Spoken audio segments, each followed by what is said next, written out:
I was just here bopping and vibing myself. I have so much music saved. There's going to be so many different kinds of music depending on what mood I'm in. I've been going through the YouTube studio and downloading music. Oh, my hair is a mess. That's okay. You guys won't judge me, right? Anyway, I think my lighting is off, but that's okay. My lighting is never good. Good morning. It is September 25th, Wednesday. I hope everybody is having a good week. It is the middle of the week. I hope everybody has had a good work week or, whatever you have going on. I hope everything is going good. Sending good vibes your way. You're judging Mike. Of course you are. That's okay. I'm going to start judging you. Anyway, so as always, there is a bunch of stuff that's going on. I honestly, I always have way too many videos saved, and I very rarely do I get to finish them unless I have time. So we'll see how long I decide to stream today. Let's see how many videos I have saved. Sometimes I get overzealous and I save, wait, yeah. I always get around 40 some odd videos. So we'll see how long we stay together today. And sorry, I'm like reading the chat at the same time, hearing my cat yowling. My cat is screaming. She is very upset. I have not given her breakfast yet. It is not breakfast time. I feed her at 8:30 in the morning. It's not breakfast time, but she thinks it should be. Ah! Okay. So, a lot of stuff happened yesterday. So there's been a few executions that have happened in the past couple weeks. There were actually two yesterday. One was very controversial. The other was not, because that person uh, admitted what they did. The other one. So the other the one gentleman, people are saying, was innocent. The other guy definitely was not innocent. He confessed and sorry for what he's done. So I am looking. I did not have time to organize the videos. I added a bunch of stuff this morning. And also going to touch on the Young Dolph trial. I don't know how much you guys know about Young Dolph. So Young Dolph is, or was, unfortunately, a rapper that is from Memphis. And Yo Gotti is also a rapper from Memphis. These two gentlemen had uh, beef. They had beef, and I was trying to look into it and see. Thank you to some of the hip hop channels that have dived into this more so I could even find out what's happening. So far, and again, please don't quote me on this. I don't know if this is 100% factual or not. The stuff that I'm going to say, it's basically street gossip. So I'm just going to say that. So the beef supposedly started out with when Young Dolph came out saying that he turned down an offer from Yo Gotti's record label. And I'm not really sure how the beef escalated, and it got to the point that Yo Gotti's brother took out a hit on Young Dolph. And Young Dolph was in town to hand out turkeys. Young Dolph was trying to do good for his community, and he wasn't a perfect person growing up, but like Nipsey Hussle, he was trying to do good for his community and give back now that he's made it. And he was gunned down getting cookies for his children.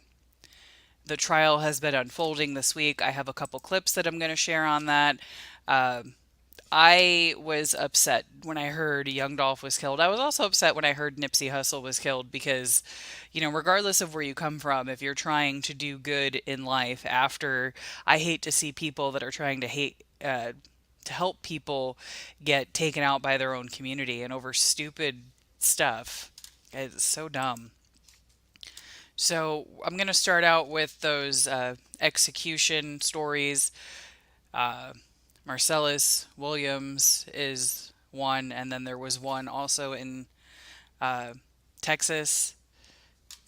Oh, sorry, my cat is my cat. If you guys have watched me, you guys are very aware of my cat and what the absolute menace that she is. So this morning, we are going to talk about, executions, murders, crimes against children. So I just want to warn you. This program contains subject matter and language that may be disturbing to some viewers. Viewer discretion is advised.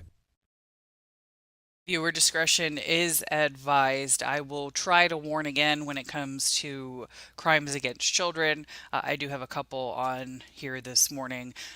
Do I like sharing them? No, but I do think it's important that people see a predator or somebody that has hurt a child so that everybody knows what they look like. And yeah, so who knows how many times I will play that this morning. And Tash, be safe, get to work safely. Disney Nerd, Lego Lisa, Jen, Missy, Amanda, I appreciate you all so much joining me this morning. Mike, of course. And I appreciate y'all so much, Candace, because sometimes I just wake up and decide I'm going to stream. Zero planning at all whatsoever. So, Melissa Webb, I just jump on and somehow you guys find me and you're here. So, I appreciate you guys coming on, especially last second. So, thank you, thank you. So, now we're going to get into the two execution stories. So, and no, I'm not married. This is just a ring that I wear. I got it from an antique shop because then nobody talks to me. I don't want people to talk to me. My roommate even has a wedding band, so people don't talk to him. My roommate's a good-looking dude. He's a really good-looking guy, but he's not interested in dating right now either. So that's why him and I work out as roommates because neither one of us is going to bring somebody here. And I like having a roommate. I do. I don't want to date, and then I have somebody that I could make dinner for. Well, Lego Lisa, I'm so glad that you are happy that you found us, and I thank Brandy so much for helping me. If it wasn't for Brandy, I never would have gotten into live streaming. I didn't think I could do it, and when I started guest hosting on her channel a while ago, I don't even remember what trial it was at this point. But I very much appreciate, and I appreciate all y'all regardless of where I've met you. So anyway, we're gonna start with the Marcellus Williams uh, execution story. So he was put to death by lethal injection for a 1998 murder.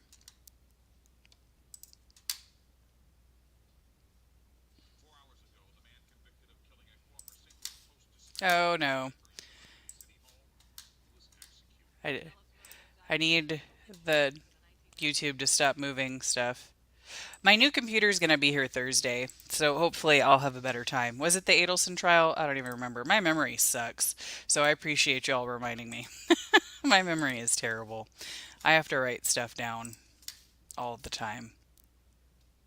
4 hours ago, the man convicted of killing a former St. Louis Post-Dispatch reporter at her University City home was executed. Marcellus Williams died by lethal injection for the 1998 murder of Felicia Gale. Multiple protests erupted across the state before the execution, including here in St. Louis and in the state capitol. 5 on your side's Robert Townsend has the latest from Bonne Terre. In just a matter of minutes, Marcellus Williams was executed by lethal injection here at the state prison in Bonne Terre. At 6:01 p.m., the lethal injection of pentobarbital was administered. At 6:03 p.m., the 5-minute timer was set. At 6:10 p.m., Marcellus Williams was pronounced dead. Throughout his high-profile case, Marcellus Williams maintained he was innocent in the murder of Felicia Gale 26 years ago. But prosecutors said on August 11th, 1998, Williams took a bus to University City, started looking for a house to break into, and found Gale's home. Prosecutors said once inside, Williams attacked the former Post-Dispatch reporter and social worker more than 40 times with a butcher knife, killing her. The state says from April until June of 1999, while incarcerated at the St. Louis City Workhouse on unrelated charges, Williams confessed to a cellmate that he murdered Gale. Despite Williams' claims of innocence, mishandling of evidence, rallies to support him, and multiple appeals for a stay, Tuesday afternoon, the U.S. Supreme Court rejected last-minute appeals. The 55-year-old Williams was put to death. In a statement, his attorney, Tricia Bushnell, said in part, "Tonight, Missouri will execute an innocent man." St. Louis County Prosecutor Wesley Bell said this outcome did not serve the interests of justice. We hope this gives finality to a case that has languished for decades, re-victimizing Miss Gale's family over and over again. No juror nor judge has ever found Williams' innocence claim to be credible. Williams was the 139th person to be executed in the Show Me state since 1938. In Bonne Terre. I know nothing about this case, so I'm not even going to give my opinion. I do see a lot of people saying he's innocent and this shouldn't have happened, but I don't know enough to look into it, so I'm definitely not going to comment and put my foot in my mouth with that. The next execution, so these both happened yesterday. The next execution, this man completely waived his right to object or appeal or anything. He wanted to get the death penalty over with. And I do want to warn you, the details of this story are disturbing. It is a 2-minute video, so if you don't want to hear what this man did, then come back in about 2 minutes. New at 10 tonight, 16 years after murdering his son, the state of Texas has executed Travis Mullis. KPRC2 investigator Robert Arnold was a media witness to tonight's execution. He's joining us tonight from Huntsville.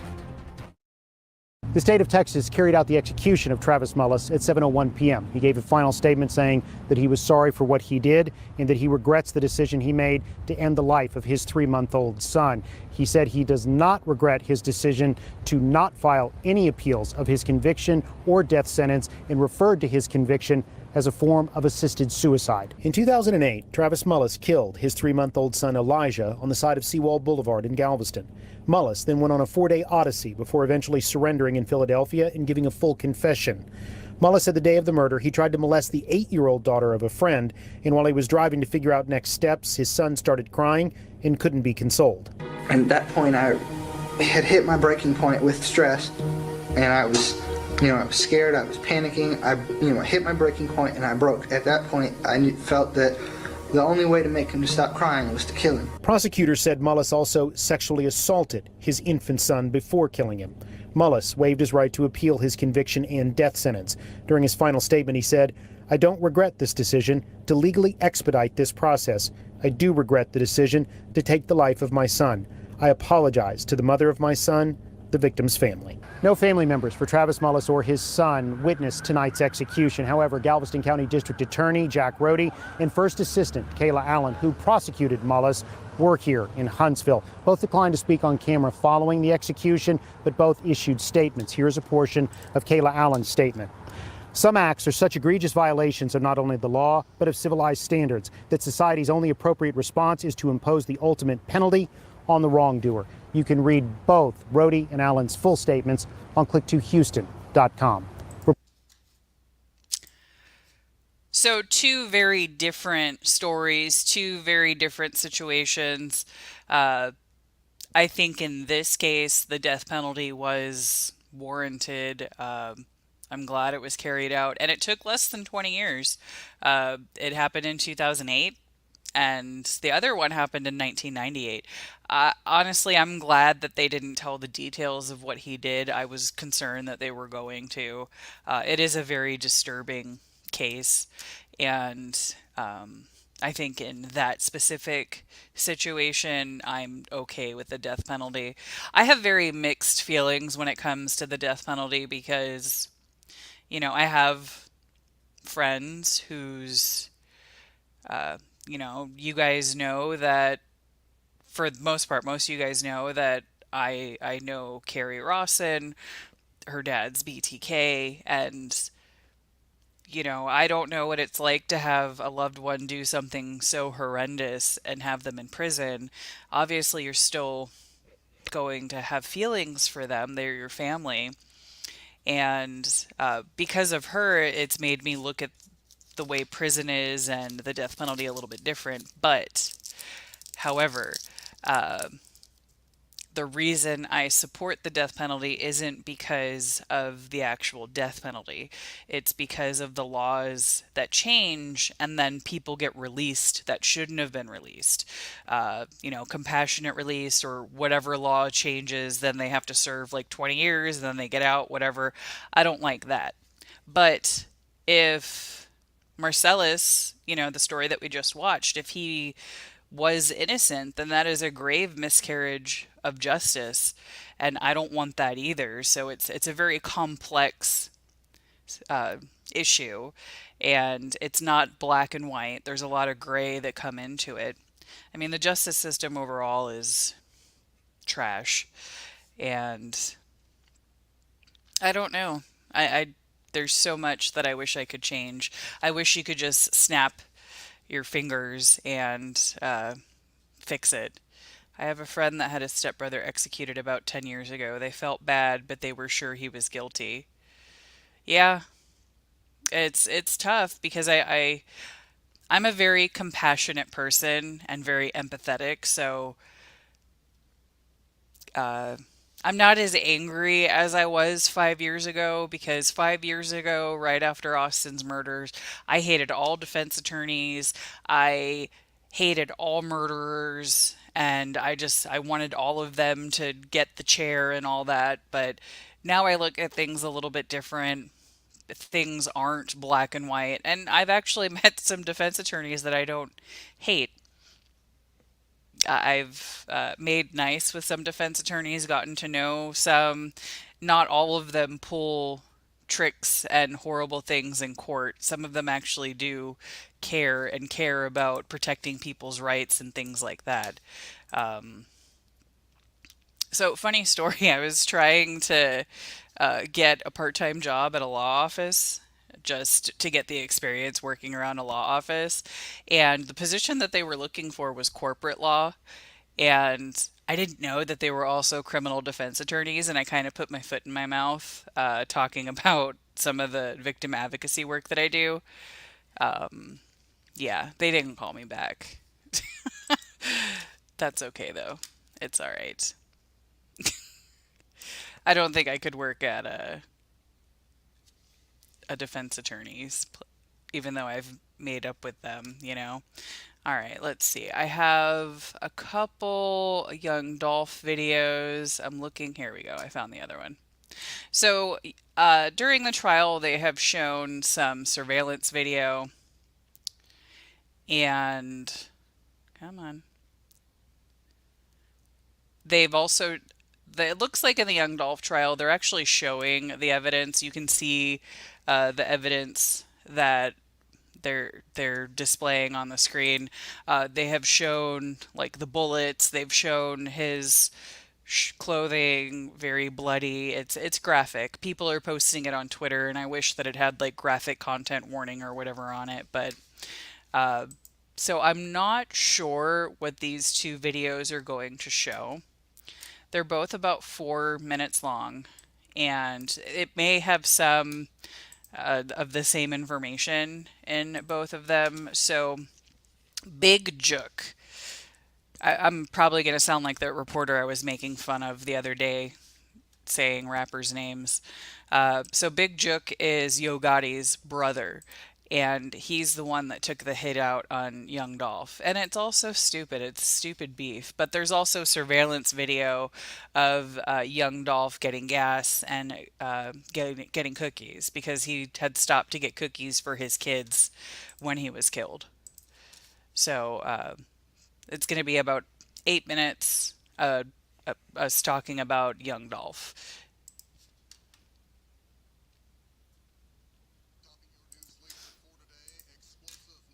This afternoon about the murder of Adolph Thornton Jr., known as rapper Young Dolph. That trial got underway today in a Shelby County courtroom. Thanks for joining us, everyone. I'm Alex Coleman. April is on assignment. Justin Johnson, also known as Straight Drop, is accused of shooting Young Dolph outside a Memphis cookie shop almost 3 years ago. But today, prosecutors told the jury it was actually a man known as Big Jook who ordered the hit. They claim Big Jook was high up a record label, CMG, a rival of Young Dolph. Big Jook, who was the older brother of well-known rapper Yo Gotti, was killed earlier this year outside a Hickory Hill nightclub. WREG Shay Arthur has been in the courtroom all day and is live with the latest details. Shay, what have you learned? Alex, I just stepped out of the courtroom just a short time ago. That testimony is still ongoing. It's really been going on really this entire day in this highly anticipated trial that really so many, just not across Memphis, but across the country have been following.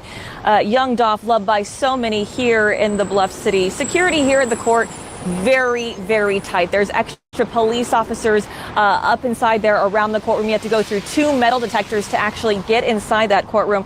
And the prosecution and the defense, they've been telling some very different stories about who is to blame here in the rapper's death.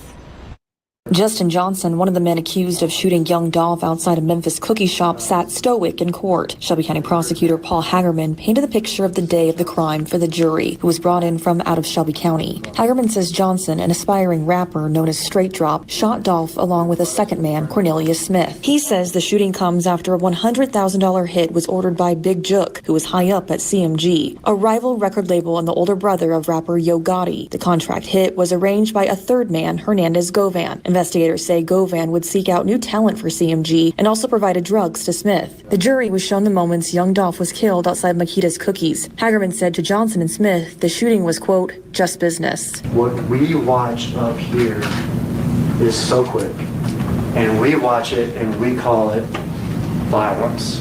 That's a man with a family and with a life who's laying at the edge there in the yellow, riddled with bullets, dead. We watch that and we call it violence. For Cornelius Smith and for Justin Johnson, it was just business. But Johnson's attorney says his client is innocent, saying there's two sides to every story, and Govan was using Johnson. You like to exploit. You like to exploit young rappers, like Mr. Johnson. He brings no skill to the table, but you're going to hear testimony about how he intended. It was his sole mission to get a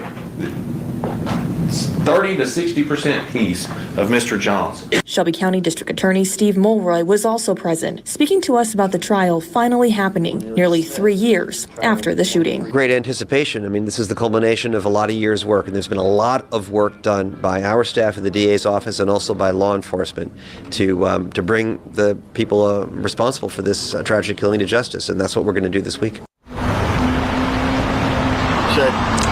And Alex, really, so far in the case today, beyond those explosive opening statements that we heard, those accusations there from the prosecutor, we also heard from the sister of young Dolph, along with one of his former security guards. Currently, right now, Cornelius Smith, he is the second man, along with Justin Johnson, accused of shooting young Dolph there in front of Makita's cookie store. He's currently under cross-examination by the defense. We'll hear from him tonight at 5 o'clock. I'm going to go back up there in the courtroom. We'll bring you the latest back then at 5 o'clock. For your news leader, we're live downtown tonight. Shay Arthur, WREG, News Channel 3. All right, Shay, thank you very much for that. Also at 4, it's day 2 in the young Dolph murder trial, which much of today's testimony showing video surveillance, prosecutors say, ties suspect Justin Johnson to the car used in the murder. Thanks for joining us. I'm Alex Coleman. April is on assignment.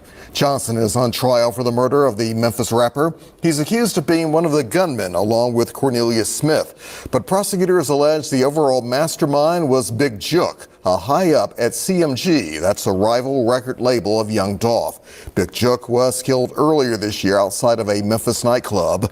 WREG's Shay Arthur has been following this case. She's live at the Criminal Justice Center with the latest from today. Shay, what's going on?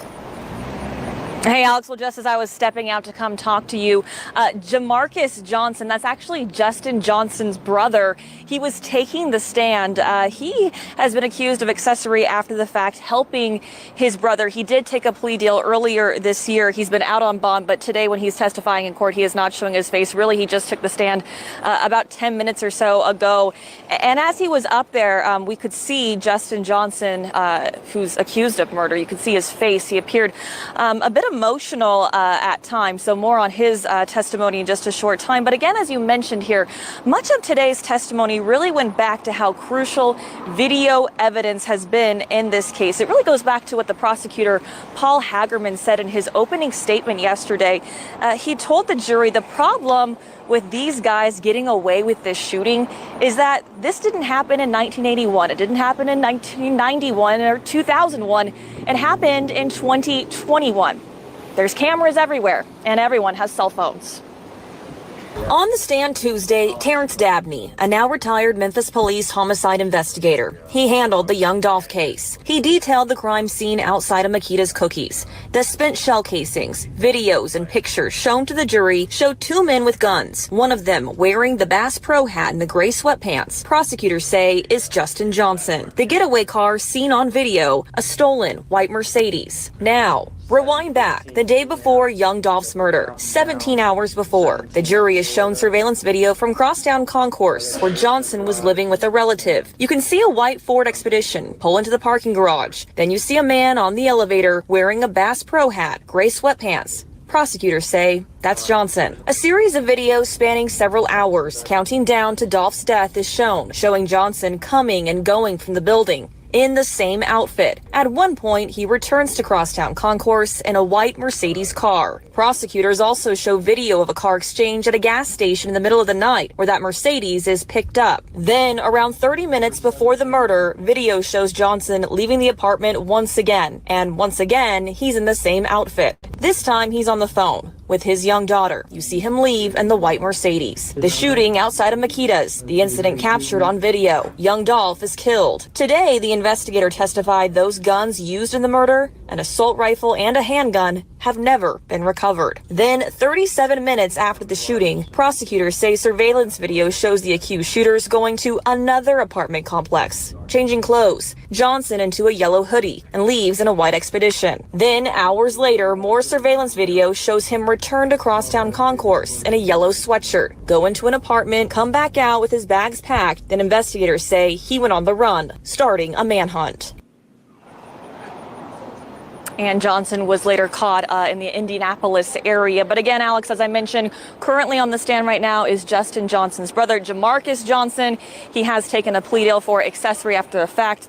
Prosecutors say he did help his brother with some evidence there they say was involved in Dolph's murder. We'll have more from him tonight at 5 o'clock. For your news. Yeah, there's a lot going on with this case. The judge that was on it before earlier had to step down. He recused himself. And then the mural of young Dolph was vandalized. There's a whole lot of stuff that's going on in Memphis. And I heard rumors that people that were associated with young Dolph had started killing people that were involved in his murder, and that these other people that are on trial, they figured they would be safer in custody. At one point, they did request to transfer for safety reasons. And I would assume that they're probably segregated from other people because they're not going to be safe in prison after doing something like that.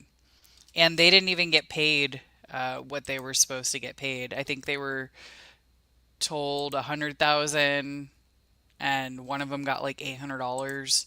I'll have to look into the exact amount, but they were promised like thousands and thousands of dollars and did not get anything near what they were supposed to. And remember, there are cameras literally everywhere. Cameras are on homes, they're on businesses, and that place that he was staying at had pretty good cameras.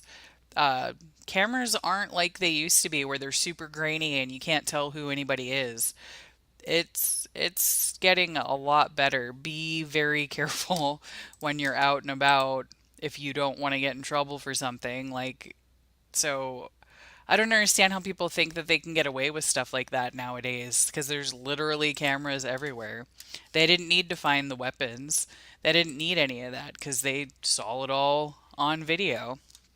I guess he should have changed more.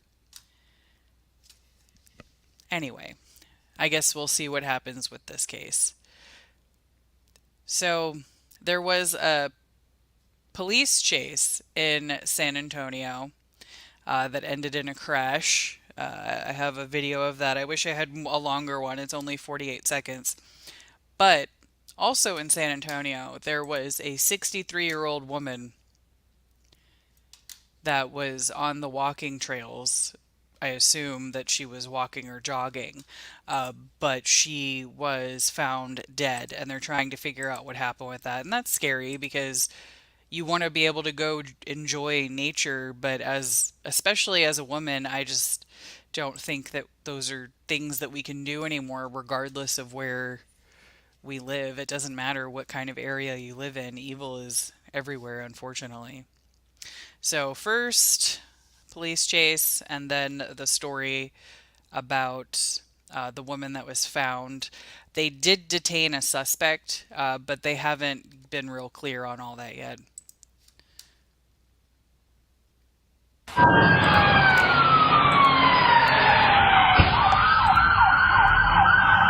New video into the newsroom tonight capturing a chase that ended in a crash on the northwest side. A KENS 5 viewer sent us this video after hearing the sirens speed by their home. Officials tell us they were originally called out to a robbery on Menchaca Street, just near North Zarzamora. The victim told officers the suspect fired one warning round and then took his car. Luckily, no one was hit. While officials were interviewing the victim, a patrol officer spotted the stolen car and gave chase. During the pursuit, the driver lost control and crashed into a pole on Texas Avenue, not too far from Culebra Road. Officials say the suspects could face aggravated robbery charges. Our top story, a grisly discovery on an east side walking trail. A body found in a wooded area believed to be that of a missing hiker. 63-year-old Stacy Dromigo was last seen on the Salado Creek Greenway on Sunday. New tonight, we're hearing from witnesses and families. They fear there could be a killer on the east side trail. KENS 5 reporter Hannah Tita is following developments in Hannah. Police detained a man near the crime scene. That's right, Easties and Henry. A man was handcuffed close to where the body was found. That body has tentatively been identified as the 63-year-old missing woman at the center of a clear alert. Now, just within the last hour, BCSO confirmed to us that they are still questioning that man, but have not made any arrests yet. A typically quiet afternoon at Covington Park turned upside down by a tragic discovery just a few miles away. And that whole thing was covered with sheriff department. Investigators say Stacy Dromiga was last seen on the Salado Creek Greenway around 10 a.m. on Sunday. When the 63-year-old failed to return home, her family reported her missing Sunday afternoon and visited the park where they found Dromiga's vehicle, but no sign of her. This morning, one of our investigators was able to get in contact with her family, who was able to give him an iPad. That was able to give us a more accurate ping on her phone. Park police allegedly tracked the phone's ping to DeFost Park, a few miles from Dromiga's vehicle. That's where they found a body. At this point, it's too early to definitively say that this is Ms. Dromiga.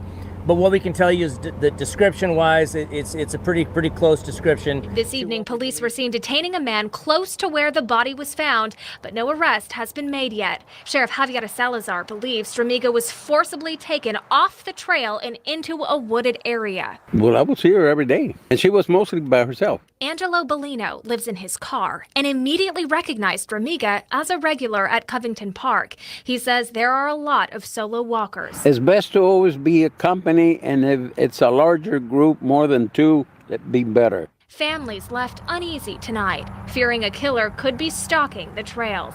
But the sheriff says the Greenway is safe. I just wonder who could possibly be the next.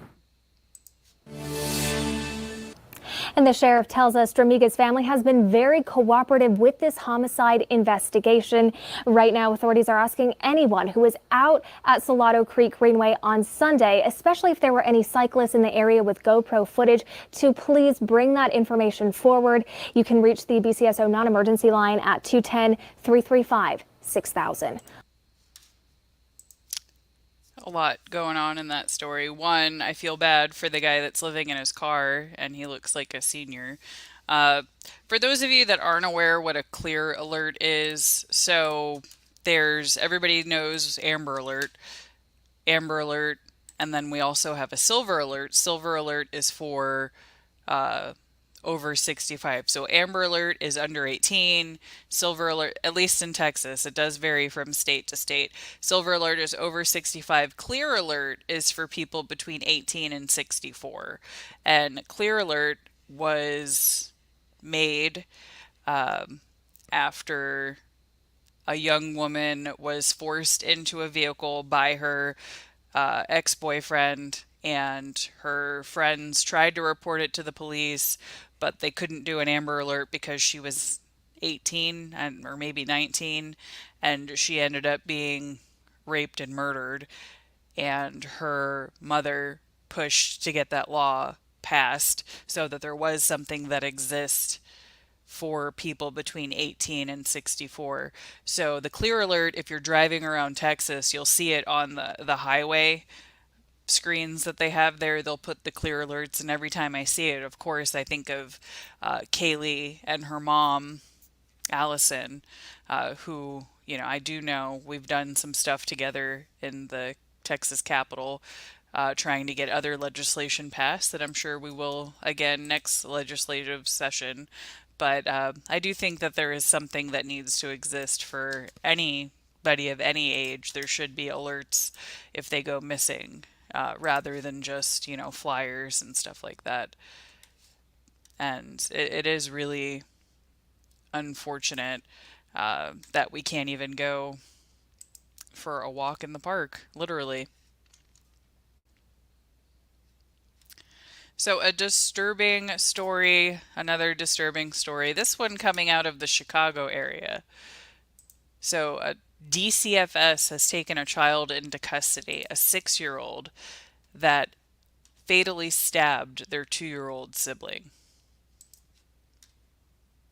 Tonight, we continue to follow a suburban tragedy. A 2-year-old is dead after being stabbed to death by his 6-year-old brother.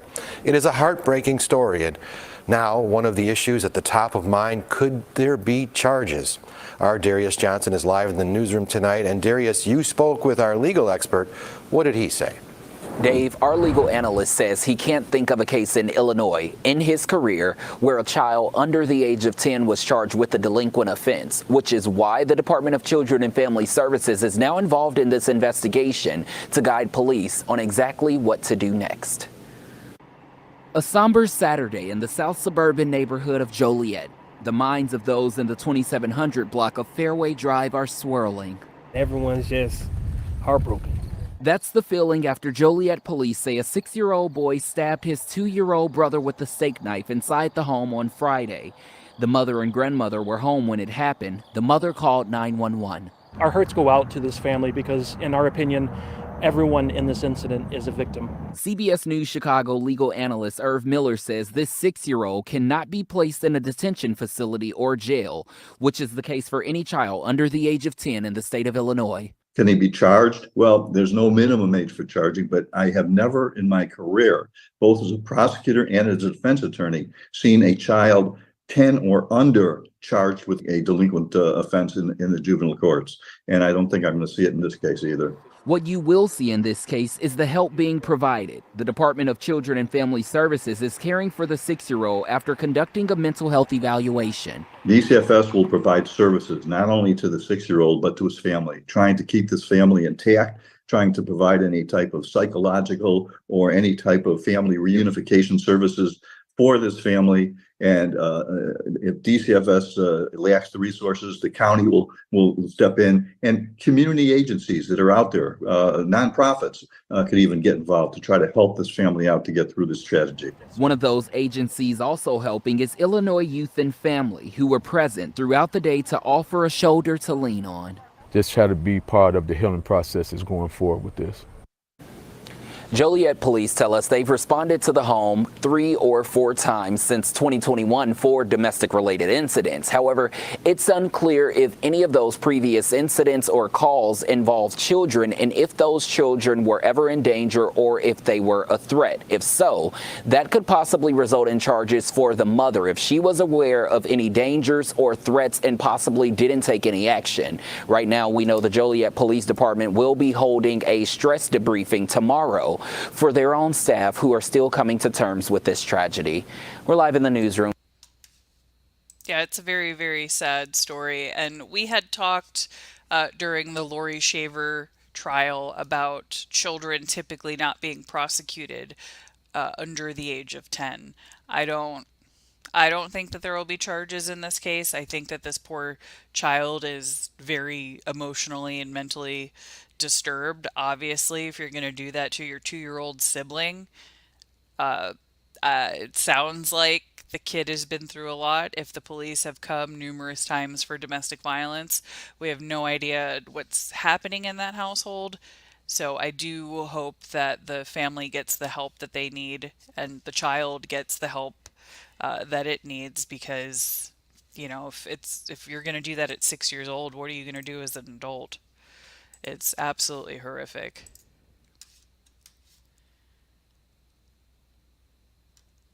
So some women in the Los Angeles area were able to steal more than $1,000 of alcohol.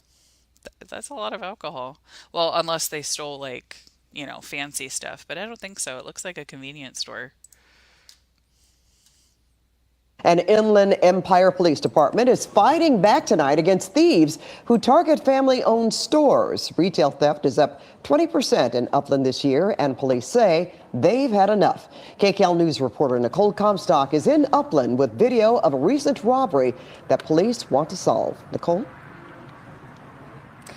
Well, the manager of one of these stores says the women were super friendly when they came in and were even asking the cashier a bunch of questions about different bottles of champagne and wine they were supposedly interested in purchasing. It was only after the fact they realized that was a tactic they were using to distract the employees there, and now they're wondering if there are other victims. If you're trying to get your hands on some good champagne, you can find it just past the disco balls at GK Market and Liquor in Upland. They noticed the most expensive bottles of champagne on the shelves and went straight for it. The manager, Sam, asked not to have his face on camera after police say these ladies used their skirts to shoplift 15 bottles of Moet, worth a total of $1,200. Each of them took turns to slide the bottles under the dresses, the kangaroo pouches, as they called them. That's what Upland police called the pouches used to conceal the alleged crime. Sam says one of the women distracted the cashier with questions while the other two loaded up the bottles. It is tough, of course. You just take a hit as a small business owner. And other small businesses in town have been taking hits too. Upland police say the city has seen a 20% increase in shoplifting within the past year, and they're working hard to arrest the thieves. In this case, putting this bubbly heist on blast on social media. Maybe reselling it, maybe they're just enjoying it at a picnic right now. I don't know. All I know is they got it for free. And when they left in a blue Honda Odyssey van with an Oregon license plate, it appears one woman lifts up what would be a pretty heavy pouch before she can even climb in the back. And investigators tell me they are working on some promising leads in this case as we speak tonight. But if you recognize those women, if you know where they are, Upland Police would love to hear from you. Reporting live. Yeah, that's very heavy. They said, what, 12 or 15? I can't remember what they said, 12 or 15. That's a lot of stuff to shove in there. That's a... I couldn't imagine. That's and Moet. So I think that's like they're like what, $125 a bottle or something like that. That's crazy. I have another story about shoplifting. Did it save? I thought I saved it. I guess not. I lied. So the video that I wanted to show you was a store in the LA area. They have literally everything locked up now. And, oh wait, here it is, found it. Today, Governor Newsom announced that California's Organized Retail Crime Task Force has conducted nearly 600 investigations statewide, leading to more than 1,000 arrests this year. And because of the growing smash and grab trend hitting stores all across Los Angeles, big box retailers have had to step up security to keep items safe. NBC4's Camilla Rambaldi joins us live from Compton with more on the latest store chain taking action. Camilla. Robert and Kathy were here in front of this Rite Aid on Long Beach Boulevard, and we have learned that at least 2 of these stores have started to lock up items, and this one here has locked up nearly every item under lock and key. From paper plates to candy, Ziploc bags and soda, items under $10, all locked in store shelves. This is what you will see the next time you walk into this Rite Aid in Compton on Long Beach Boulevard. I guess it's better that way. Yeah, it's better that way. This is video that was shared on TikTok. Oh my God. Showing the locked shelves at a Rite Aid in South Los Angeles. We can't even touch nothing. This is crazy. One shopper we talked with who didn't want to be identified telling us it's a step that could help deter crime. I think it's a good idea for them to put all this stuff in here. Hopefully, I don't see too much crazy things anymore with this. An employee at Rite Aid telling us the secured shelves started going up in July. Last week, Governor Gavin Newsom signed a smash and grab bill into law that would add harsher penalties for large-scale felony theft offenses.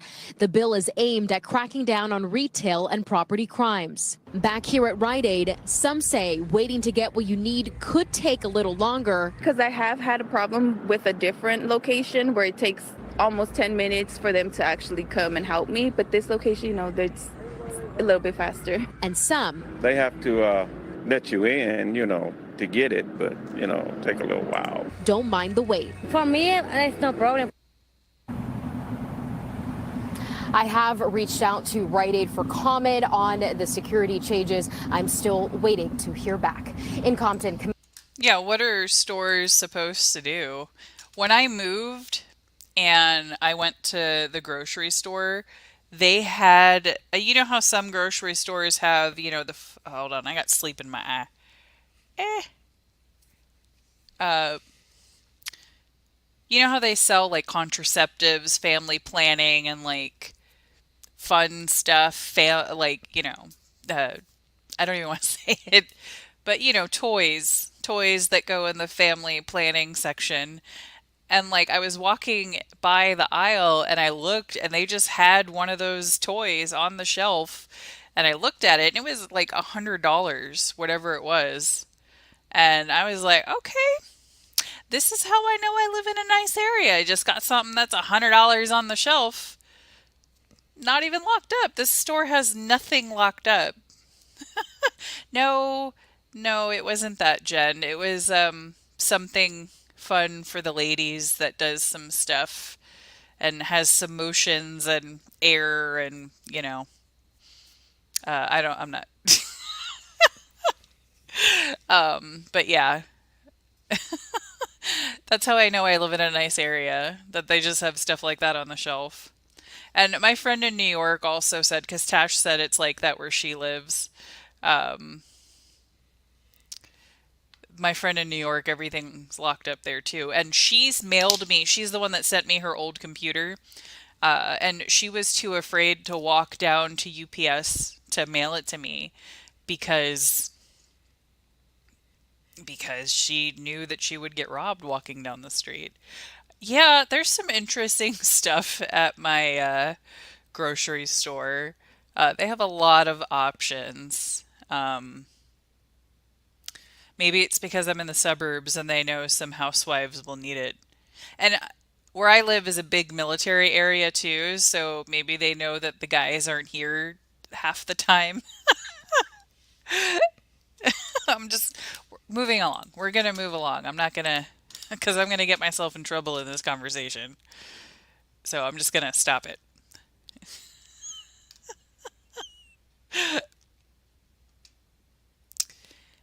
Anyway, so moving on to a different story. So a suspect, their family is mad at a Good Samaritan.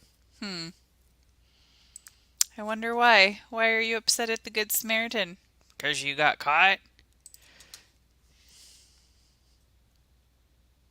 It was just instinct, man. It happened so quick. I didn't want to shoot him, but when I saw him swing around so fast, I didn't want to get shot either. That's what a customer who opened fire on a would-be robber inside a dollar store told Fox 10 News last night. Well, tonight, the family of that suspected thief is lashing out. Now, last night, you heard exclusively from the customer who stepped in to rescue store employees that were held at gunpoint. Well, the family of that man says he shouldn't have got involved. Fox 10 News reporter Andrew Perez has more. From his hospital bed at USA Medical Center, 18-year-old Adric White waits for a jail bed. The teen already has robbery charges hanging over his head from September. On Tuesday, officials believe White struck again, but this time was different. He had the gun to his head. He had him on his knees. I drew my gun on him and I said, "Hey, don't move."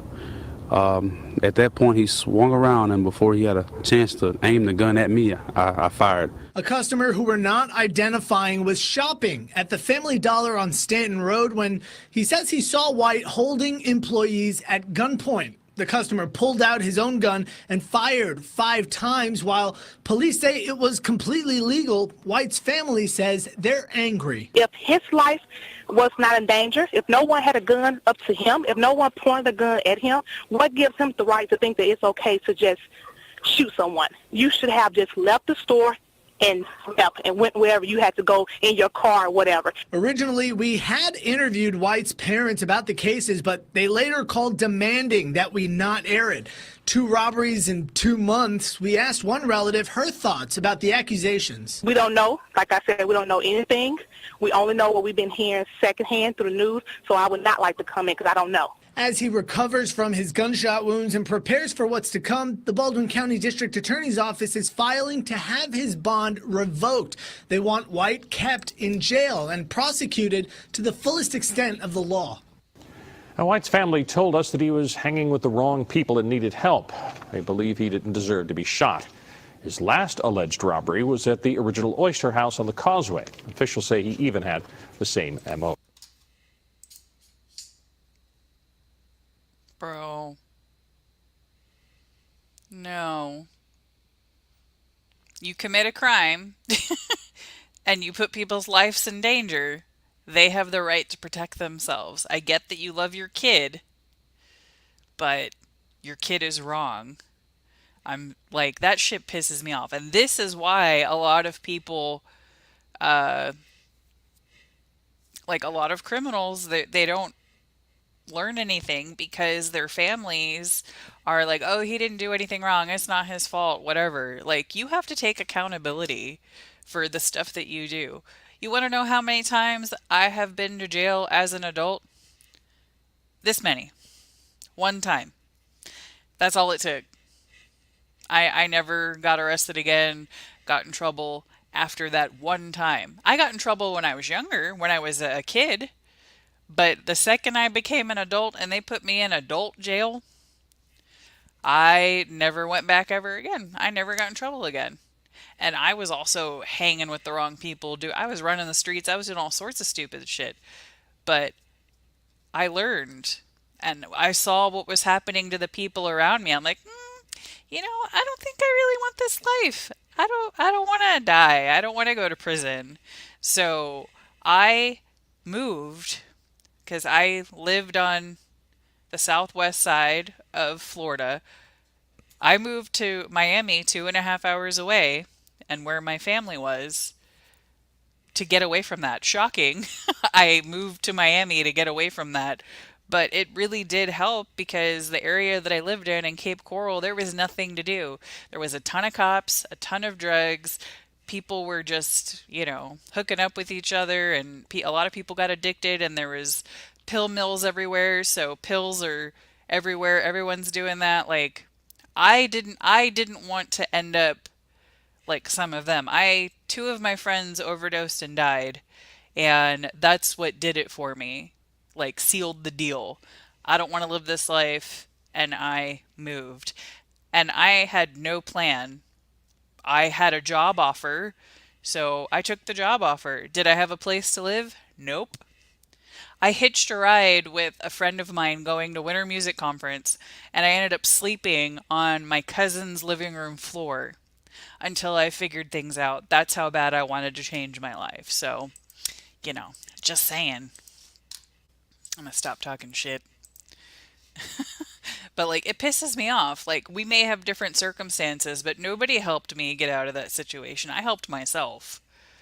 Like my cousin let me sleep on their floor, which I appreciate very much, but I would have gone to a shelter or something because I couldn't live like that. So, anyway, another story of accountability. A couple in San Antonio is headed to prison for decades due to the fact that they had a dangerous dog and they did nothing to contain the dog. They did nothing. They didn't fix the problem. They didn't train the dog. They did nothing. And then this dog got out and killed somebody. So this is a precedent that has been set. If you have a dangerous dog and you do nothing about it and it kills somebody, you should go to prison. Now a TNA San Antonio couple is convicted of a deadly dog attack, and tonight they are headed to prison. Christian Moreno was handed an 18-year sentence. His wife, Abilene Schneider, was given 15 years. Their punishments come more than 1 year after their dogs attacked and killed an 81-year-old veteran. So the victim's family, they say that they're satisfied with the sentencing, but say that their fight is far from over. As KENS 5 reporter Hannah Tita tells us, their focus has now shifted to the city of San Antonio.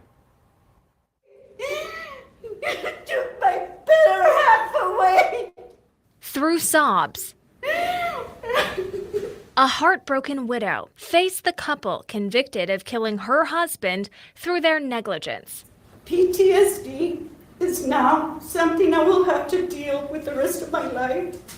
Extreme loneliness and emptiness. Juanita Najera and her husband, Ramon Najera, were attacked by dogs that had broken free from their fence in February of 2023. This was preventable. The dog's owners pleaded guilty and went straight to the punishment phase. A district judge sentenced Christian Moreno to 18 years in prison. His wife, Abilene Schneider, was sentenced to 15 years. They were devastated by the experience as well. Let's not forget that this was not an intentional act. But the victim's son felt the ruling was fair. They didn't seem remorseful or sorrowful. The family's fight isn't over, though. There's somebody that should be sitting right there next to you guys, and it should be the city. A judge seemingly siding with the family, even though the city was not on trial. I find the testimony I heard from the city of San Antonio very difficult to believe. The Najeras have filed a lawsuit against San Antonio. In a statement tonight, a spokesperson for the city attorney's office said, quote,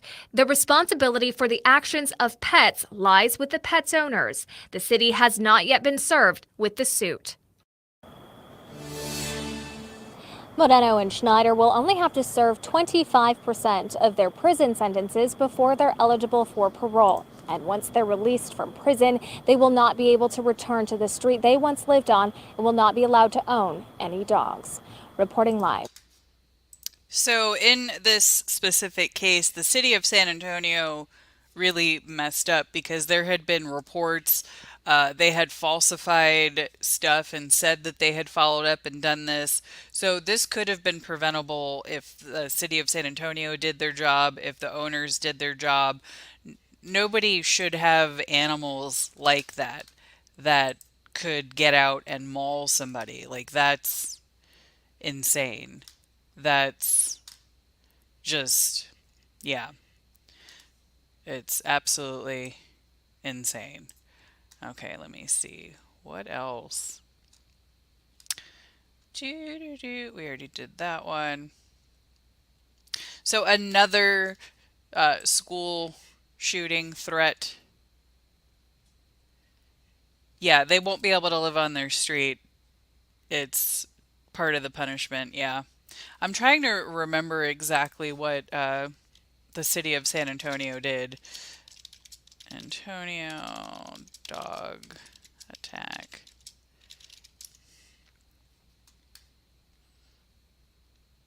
Okay, so they did have somebody that testified. Let me see. No.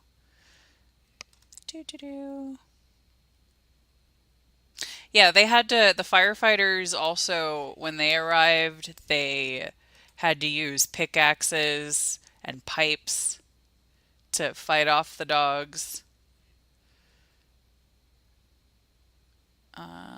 I don't see. I'm trying to. I'll see if I can find out. Um, but I know that the city of San Antonio seriously messed up. Let's see. New lawsuit. It is 18 pages long. Because how many of you guys have reported something to the city or the county and then nothing ever happens? Uh, there's at my old apartment there was like a hole in like the cover for the water had like fallen in, so there's just this big hole in the sidewalk, and I kept reporting it, kept reporting it. I actually fell in it at one point, but thankfully I didn't break anything. And like that's not even nearly as important as this. Let me see. Oh, I'm not reading this whole thing. Uh, so the city released the dogs to the community despite repeated warnings and a history of attacks. So the dogs should have been removed way earlier. The dogs never should have been returned. So that's what the problem was. These dogs were deemed dangerous and they had multiple attacks already, and the dogs should have been removed and euthanized previously before this happened. And the city, when they testified, they kind of made up. So, well, it seems, I can't say that they made it up. It seems like they made it up to kind of shirk their responsibility in that. So since the school shootings that have happened more recently, there has been an extreme uptick in school shooting threats. I've been sharing them on social media. The sheriff Chitwood, I think his name is, in Florida, he is perp walking these juveniles for doing that. He's showing, and it looks like other agencies are doing the same thing. Hillsborough County, I have seen them post mugshots. There has just been school threat after school threat after school threat. So another juvenile has been arrested for a school shooting threat. I'm your neighborhood reporter Ezekiel Ramirez in Robertson County. I'm on Old Hearn Road, where a local juvenile was taken into custody, accused of making threats to commit a shooting at schools in Hearn ISD. I don't think anybody expects to get an email at 5:30 in the morning saying the school is shut down because of something like this. Hearn ISD canceled classes after a student was accused of making threats at our local schools. I was worried about my kids and other kids in the school. The school district released a statement where Superintendent Adrian Johnson prioritized student safety and well-being. I wouldn't like nobody to go through it, especially my kids and nobody's kids. Thank everybody that found out early. I was walking around some local neighborhoods when I ended up at Allison Martinez's home. She tells me parents need to be more aware of what's going on with their children. Just talk to your kids. I mean, just communicate with your kids as much as you can. Be very real with them. When they get past a certain age, you can't sugarcoat everything. You can't sugarcoat life. It's about teaching these kids and preparing them for life. And as we guide and just protect our kids so much, they get into a situation where they might be bullied or taunted, and they feel like acting out in violence is the answer. Hearn police also released a statement saying the student was arrested on Old Hearn Road in Bryan. So I took a trip out there to check it out for myself. Nicholas Ortiz lives on Russell Lane, right next to Old Hearn Road. He tells me we should be focusing on the children because that's where the issue lies. Pay more attention to their children, not pay attention to the school, pay attention to their children, start bringing up their children instead of just letting them bring themselves up. The investigation is ongoing, but Hearn ISD expects all school day activities to resume as normal tomorrow. We will continue to provide updates as they become available on our website. In your neighborhood of Robertson County. Yeah, and this is happening all over the country. Florida's had a bunch of arrests too, so this is in Texas. Bryan, Texas, obviously is a little more, where they are is a little more rural. But yeah, talk to your kids. Make sure your children know how to healthily express their emotions, because that's pretty extreme to go that far. I mean, being a teenager sucks. You are very emotional. You can be very angry. I watched this horror movie last night that is basically about teenage angst and rage, uh, and what happened with that. And what happens in the movie is the girl gets so upset at her mother, she decides to do this occult ceremony and wants her mom dead, and then she regrets it. It's just like, or that's definitely not something to do. Kids don't think about the consequence, they just think of the moment and act. I remember being a very emotional teenager, and uh, puberty sucks, but I never wanted to hurt anybody like that or do a school threat. But I think things are a little bit different than they were 20 years ago. So, the next story that we're going to talk about, an inmate attempted to crawl. So, a male inmate attempted to crawl by the guard desk and get over to the female side of the prison to attempt to sexually assault one of the female inmates. And this is Arizona. We're outside the Maricopa County Intake, Transfer, and Release Facility near 27th Avenue and Lower Buckeye, getting a new look at an attempted assault that happened here. An inmate crawling from the men's side over to the women's side. Mr. Avery, you're here for several felony charges. April 11th, Justin Avery was arrested, accused of assaulting two women near Arizona State's campus.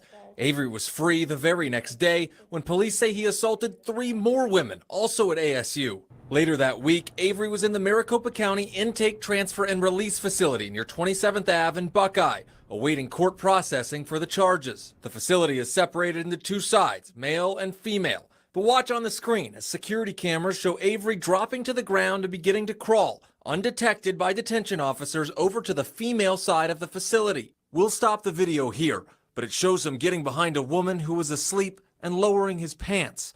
Court records say another woman said aloud, "Hey, get off her," to which video shows Avery shushing the woman, the noise alerting an officer who called for backup. The entire incident lasting about a minute and a half. When questioned later, Avery told investigators he crawled like a, quote, spider, drawn to the woman's physical appearance. But how did he go undetected? We asked MCSO about the incident, and they told ABC 15 in part, quote, "Detention officers' eyes cannot be everywhere all of the time." And they say once seen, detention officers responded immediately and removed the inmate to an enclosed cell. They also say the facility employs a direct supervision model used nationwide, allowing for, quote, efficiency, safety, and dignity for all involved. Once in that enclosed cell, Avery telling investigators his intention was to rape the victim.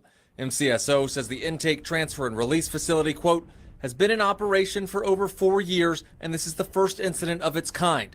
MCSO will continue looking for research-backed ways to improve and accomplish that mission. And that inmate now facing an additional sexual assault charge on top of those kidnapping and aggravated assault charges he had already been detained for. In Phoenix, Fort Hatch. That man is a serious predator. Holy shit. Like, not chemical castration. That man just needs to be straight up castrated because he can't even control himself in prison with a guard right there. I wonder if I hope he didn't get bond. I'm gonna have to look into that. Yeah, Justin Avery, Maricopa County. I'm gonna look, let me see. I'm gonna copy and paste this so I can look into this. Notes. Because I hope he's still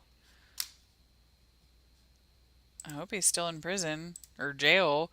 Because, like, it depends, because some areas they have to keep giving bond, but I would hope that they would revoke bond in that case because he literally cannot control himself. And holy crap, because he's preying on university students, and then, like, he's so blatant, he went over to the female side in prison where there's all these people there and there's a guard right there. So he clearly has no limit. That's insane. That's insane. So we're going to talk some more about issues. Uh-oh. Why are you moving so much? No. I was trying to line up something and that didn't work out. All right. I was trying to put two stories together, but that didn't happen. I lost it. Okay, it's all the way down at the bottom. So a teenager that was so if you guys have never been to jail, when you go to jail, the processing part, they have you separated men and women, but you're in the same area because it's processing. It depending, I can't say that I know how every jail is, but when I was arrested, there were men and women in the same area, and then they kept the women on one side and the men in the other. So it's like, think of it as like a hospital waiting room. There's a bunch of chairs, so they had the men on one side and the women on the other, but there wasn't actually anything separating them. And you're not allowed to talk to each other. They don't want you to talk to each other, but you can see each other. So when they do intake and processing, they have everybody in the same area. There was a threat made to Cardinal Spell High School here in the Bronx. 8 kids were injured in the evacuation. That's sad, Tash. And that's another danger. People get afraid and people get, pushed down and trampled in evacuations. And now 8 kids are injured that shouldn't have been injured. So another teenager was freed in a plea deal that had upset some people in a murder case, and he has now been arrested again.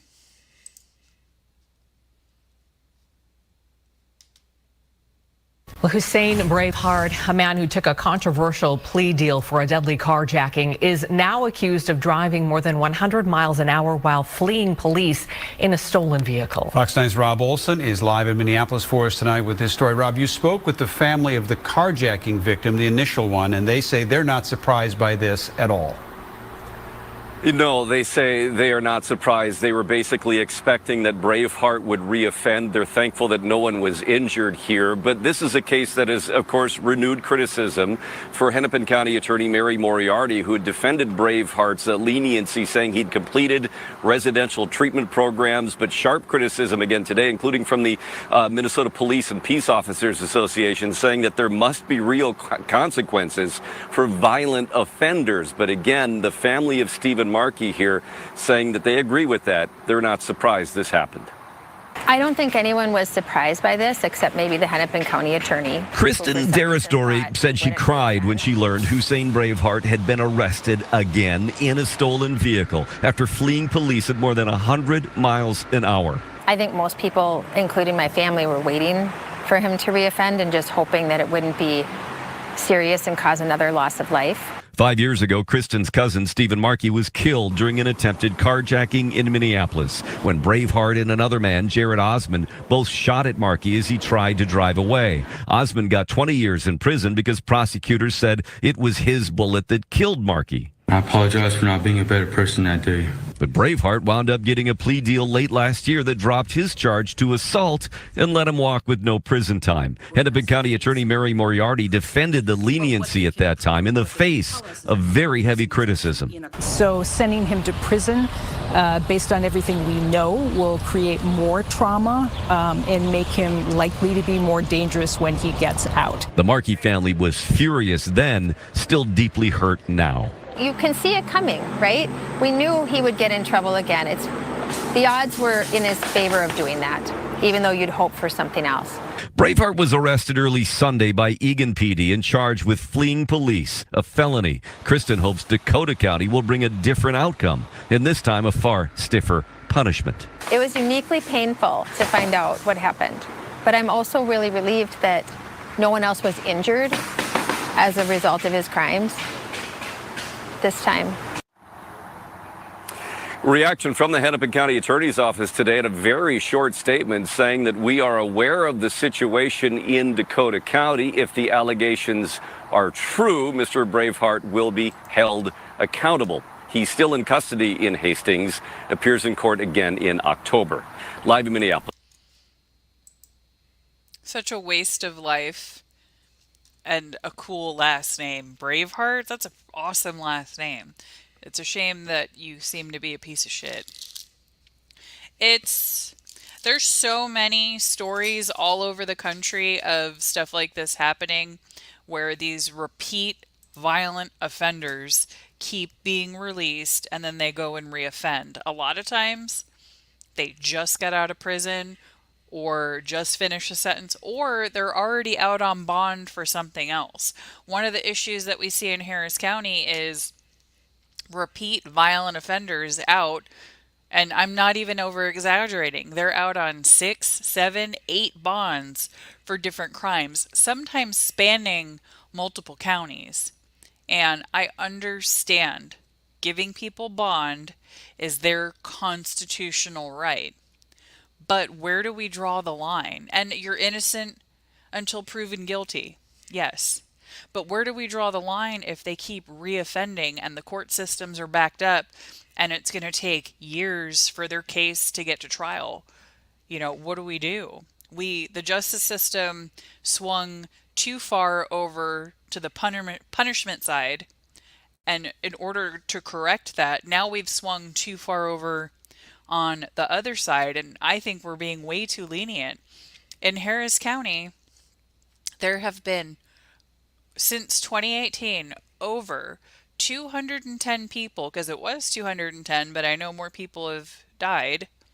Over 210 people in Harris County have been murdered since 2018 by repeat violent offenders out on bond. And these are not just, shoplifting. These are violent offenders with a history of violence who have committed multiple crimes and keep offending and violating their bond conditions. If I go to my job and I don't do my job and I do something wrong, I get in trouble. But if you get arrested and you go to court and you violate your bond, it's okay. We'll give you another chance. And that's the majority of judges, at least in Harris County. We do have a couple good ones, but a lot of them are not. It's just public safety just doesn't seem like at the forefront of their mind. And for someone like me, I constantly think about safety and public safety and the safety of my house, because I've already had violence on my doorstep. I've already lost somebody I love to homicide. There is nothing worse that can happen in my life. I don't want other people to go through that. The justice system is flawed. I don't want innocent people spending time in prison, but I also want people to be safe. But I think especially where there's a documented history of crime and being a violent offender, especially if you keep repeating and get more bonds, you should get no more bonds, no more chances. But at least in Texas, we have to pass a law to give judges discretion. We tried last legislative session and it didn't pass. So if you're in Texas, next legislative session, I'm going to need your help supporting that bill, writing your representative, writing, Congress. I'm going to need your help supporting those bills. And if you're outside of Texas, pay attention to what's going on in legislation, because typically bills that support victims or changes to the system that impact criminals do not get a lot of backing. There are more organizations for criminal rights out there that, speak out against these bills, and there's way more of them than there is of us, and I have seen that myself going to the Capitol. So if you want to know what you can do to help, that's what you can do. And today is the National Day of Remembrance of Homicide Victims. So just have a moment of silence. Think about all the people that have been murdered by criminals and their families and what they go through. We got to change something. And I could go on and on and on and on and rant, but I'm trying not to. But I'll definitely let y'all know what we can do and when legislation's up and if we can do something nationally. So the next couple stories, the next story does involve a crime against a child. So I do want to warn you about that because the stories against children are really hard. But I do think it's important to share because everybody needs to see the face of somebody that would hurt a child and know who he is. I wish that they could like, get something tattooed on their forehead or, wear something, but then it makes me think of, the gold star from World War II, and I don't want to go down that route. But anyway, a former police chaplain is accused of raping a child hundreds of times. New details tonight after a former Southport police chaplain and IMPD civilian employee is facing charges of child molestation. Court documents show that it happened over 100 times, according to the allegations. Thanks for joining us tonight at 10. I'm Dan Spieler. And I'm Birshal Edmeh. Now, that horrific case coming to light after the victim told the school counselor and the suspect made her feel unsafe, confiding there in that authority and adult. Fox 39's Scarlett O'Hara breaks down everything we know so far. Court documents say last month, a young girl confessed to her school counselor that she had been sexually abused for years. That led to an investigation into a man with former ties to IMPD and Southport police, who now faces child molestation charges. 73-year-old Sylvester Driscoll is accused of sexually abusing an 8-year-old girl dozens of times over the past couple of years. Her school counselor told investigators the child described feeling unsafe around him, that Driscoll showed her sexually explicit material on his phone, touched and raped her, and used threats to keep her quiet. These are the worst possible cases. They are heart-wrenching and horrible, and the thought of someone harming a child like this is just, it's unthinkable. Beth White, president of the Indiana Coalition to End Sexual Assault and Human Trafficking, says when victims are that young, they often react through regressive behaviors the girl's counselor noticed, according to court documents. In other cases, children of that age will become violent themselves, or they'll become sexually inappropriate. We often hear about young people starting to act out some of the things that they've seen. Southport police confirmed Driscoll once served as chaplain but retired several years ago. He also worked as a civilian employee for IMPD from 1996 through 2019. Most recently, our law enforcement sources confirmed Driscoll was part of the Center Township Constable staff. Then to have somebody who should be an authority figure who's positive, that's pointing people in the right direction, to take advantage of their authority and power, to create more trauma and drama in the life of a child, is just devastating. Reverend David Green with Concerned Clergy of Indianapolis says this case highlights a mental health crisis plaguing Marion County. It's extremely alarming and frustrating because at the core, we should always be protecting our children. The good news, if there is any in this horrific situation, is that the child's come forward, she's been believed, and this person's going to be held accountable for their behavior. Both IMPD and Southport police declined our requests for formal interviews. In Indianapolis, Scarlett O'Hara, Fox 59. Scarlett O'Hara is her name. Yeah, a horrible story, 8-year-old, and somebody in a position of power, somebody that works with the police station and is also supposed to be religious counselor, chaplains. That's what they're there for, to help families and police officers. So I hope that they are prosecuted to the fullest extent of the law. And this is another reason why it's important to talk to children, make sure that they understand what parts are what, that nobody should be seeing them, touching them, and that your child can come to you and talk to you if something happens. Because it's that poor kid had been going on for years. Another thing that has been happening is, unfortunately, there's been an uptick in murder-suicides and family annihilation. So in Vermont, there was a man recently charged with the murder of his family. Breaking news. This is a big one coming from us to Paulet, Vermont. That's where police announcing that they have now gathered a significant amount of evidence that has led them to make an arrest in the triple homicide case from earlier this week. News Channel 13's Zach Richter now joining us live from Warren County's correctional facility with these breaking new details. Zach. Good evening, Steve. Well, Brian Crossman Jr. is being held here at the Warren County Correctional Facility for shooting and killing his entire family. That's his father, Brian Crossman Sr., his stepmother, Erica Crossman, and his 13-year-old stepbrother, Colin Taft.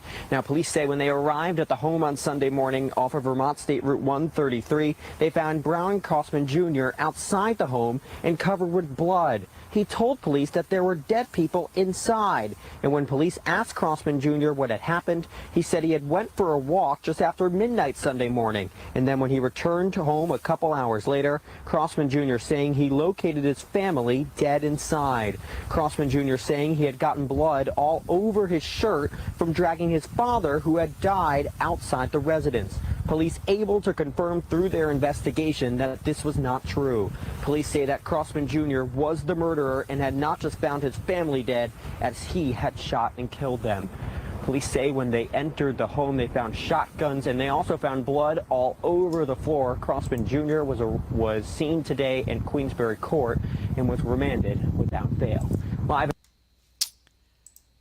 Too many people with mental health crisis and too much access to guns, that's for sure. That's horrible. I mean, how many people... I'm going to have to see if I can find some data, but there's definitely been an uptick in murder-suicides and complete family annihilation. And they seem to be younger and younger that are doing this. There's multiple cases pending of children killing their parents. There was one in Port Charlotte. There was another one that I showed, I think, the day before yesterday, of another kid that had killed a parent. And then with the 14, 15-year-old, however old she was, that was just sentenced to life behind bars. So when I watched the sentencing on that case, I didn't know the details of everything because I didn't watch the trial. When I looked into it more, that little girl is very seriously disturbed. Carly Gregg, yeah. Carly Gregg is definitely disturbed. There's too many kids out there that have some serious mental health issues, and there's not enough mental health support. You have to have the right insurance. You have to be able to find the right mental health person. I don't know if y'all have ever tried to find a therapist, but sometimes it's tough. And then you get an appointment, and then, like, I had one therapist that was like, oh, we'll see each other weekly, but you don't have appointments for 3 weeks. So I can only see you once a month, if that, because there's no appointments. And then, like, I've had them cancel right before, and I've had a lot of issues trying to get mental health help myself. Yeah, it makes me want to be way nicer to my kids. I think if you... I don't have children, so I can't really give an opinion as a parent, but I can talk about my experiences as a child. There is a child in my home that's been around the last 5 years. I think it's important to talk to your kids, that your kids are comfortable talking to you. So if something is going on, they can tell you. Your child, I mean, you shouldn't be BFFs with your kid, but you should definitely be able to talk to your kid. And allow them to be a part of major decisions. Like that horror movie I watched that was about teenage angst. Uh, what set the kid off was the mom's like, I don't want to live in this house anymore. I need a change. We're moving up north, like an hour away from where they lived. Didn't even talk to the kid about it. Was just like, this is what we're doing. Yeah, don't do that. Don't do that to your kids. Talk to them. Break it gently, especially when it comes to like major life upending. Yeah, and sometimes therapy doesn't work. It doesn't. Sometimes it's a brain chemistry issue. Some people are beyond help. Some people are born with serious mental illness, psychopathy, psychopaths do exist. And some people are just born that way. But we definitely need to be aware of these issues, and if there are issues, to attempt to fix them. But 3 boys and 1 girl, you must have a very active household. I couldn't imagine. My dog and cat and the 1 child are enough for me. So there's a suspect was charged in an attempted kidnapping. And this mugshot makes me wonder if this is a wig. What do y'all think? Now to a man in custody for allegedly trying to kidnap an 11-year-old boy over the weekend. Neighbors, as you would imagine, are still shook up, but there are a lot of unanswered questions about exactly what happened. 19's Katie Tursick now with the latest developments.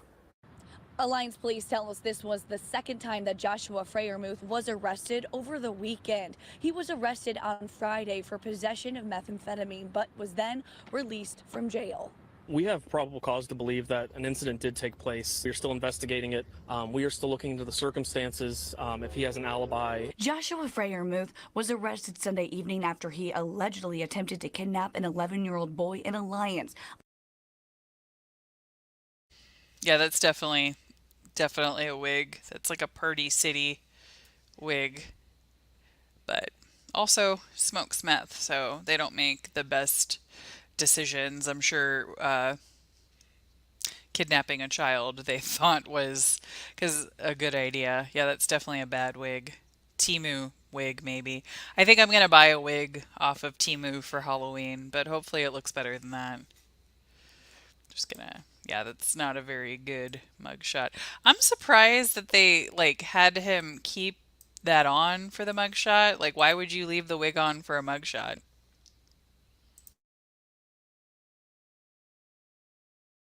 Year-old boy in Alliance on South Webb Avenue. According to Alliance police, Freiermuth was arrested on the 2200 block of Route 62 in Columbiana County on a warrant of attempted kidnapping. He was actually arrested just outside of Starr County, at an adjacent county. It was outside of Alliance's jurisdiction by about a quarter of a mile. I don't believe that was by design. It was just something that's where he was at. He was at a friend's house, and we were able to go arrest him without incident. He surrendered. Obviously, he's pretty upset he's being arrested. And he is denying any of the allegations. Zachary Thurmond, the father of the 11-year-old boy, says Freiermuth grabbed his son's arm and said he wanted to talk to him. And when he grabbed my son's arm, my dog attacked him, and then he stumbled back off the stairs. And then when he kicked his heels off, and my son said he had white high heels on, and he took off running that way down the street. But I come out of the house, and I had on pajama pants and house shoes, and I chased the man down to that white house down here. The 11-year-old boy was not hurt and is safe. Of course, this is a developing story, so when we learn more, we'll have that for you. That's when you want your dog to attack. That's a good dog. I would hope that, my dog's old now and she's got trouble jumping up, but I'm pretty sure she would protect me. She's laying on my foot right now underneath my desk. Since she's gotten older, she has to be touching me. I woke up the other day and I had my arm out and she was cuddling with me. She was the little spoon. So I don't need anybody. I have my dog to cuddle. She lays like she's a person, puts her head up on the pillow and all that stuff, gets real comfy. I love dogs. We saw the story with the pit bulls that had killed somebody and just randomly attacked. That dog attacked when the person grabbed the child. That's what we want. We want a dog that's going to react when something bad happens. That's a great dog. Everybody needs a dog. Everybody. Everybody should get a dog. Go adopt a dog. Get a big, scary, barky dog. And then nobody will ever mess with you. I want to get a bigger dog. I really do. I love my dog.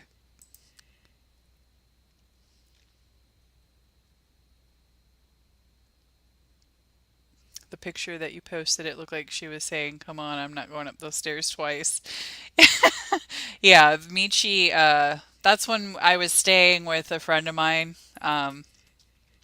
The dog always has to be with me. So I have stairs in the place that I live now. So when I go up and down the stairs, if I'm not staying where I'm going, I try to do it as quickly as possible because the dog follows me everywhere. And she's old. She's elderly, she's got some arthritis. I don't want her going up and down the stairs, up and down the stairs. But man, sometimes the dog is super quick and is already there. So I've had to start blocking the stairs because I feel bad because she's old and I don't want her doing that. She's going to be, let's see, September. She'll be 13 in 2 months. Yeah, Chow Chow, Shar they are amazing dogs. I personally love the Asian breeds. They have similar personalities. Akita, Chow Chow. Chow Chow and Shar are cousins. That's why they both have black tongues. But like an Akita, I would love to have. But some of the dogs are banned. Shar aren't on that list. I have seen them on one list ever when I was looking to rent a townhome. But I would love to have a Chow too. But I want a puppy. I really do. My dog keeps trying to play with the cat and it's not working out. The cat gets all offended and scared. And then the cat wants to play constantly, but not not with the dog apparently. So I need a puppy and a kitten. So if you guys see any Shar puppies out there that need rescue, let me know because it does happen. That's Michi was a rescue at 3 weeks. So keep your eyes out for me for a Shar puppy somewhere.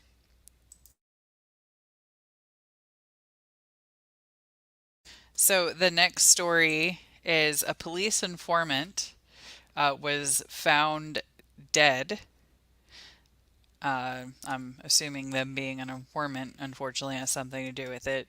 And the police, the FBI, is offering a $10,000 reward on carjacking suspects in the Chicago area. I had a dog named Chow. He was part Chow. Oh, that's funny. He had a black spotted tongue and someone thought he got into a pen and tried to eat it. Yeah, Chow Chows are very territorial. So are Shar I don't know how Shar aren't on the list just like Chow Chows are. Maybe, I don't know, because Chow Chows are cute too. They're basically the same personality, honestly. And it's very important if you're going to own one of these breeds that are like that they're socialized. Because when I take my dog to the vets are always surprised that she's good at the vet. The last vet I saw told me out of 20 Shar she's only met 2 nice ones, and that makes me sad. So if you're going to get one of these breeds, it's our responsibility to socialize them properly and make sure that our dog is a good ambassador of the breed, because I've had issues with vets because they assume that she's going to be a certain way, and my dog's perfect. She's perfect. Anyway, stop talking about the dogs. We're going to move on. So the next story is the person was found in the Indiana River, and then the one after that is the Chicago area.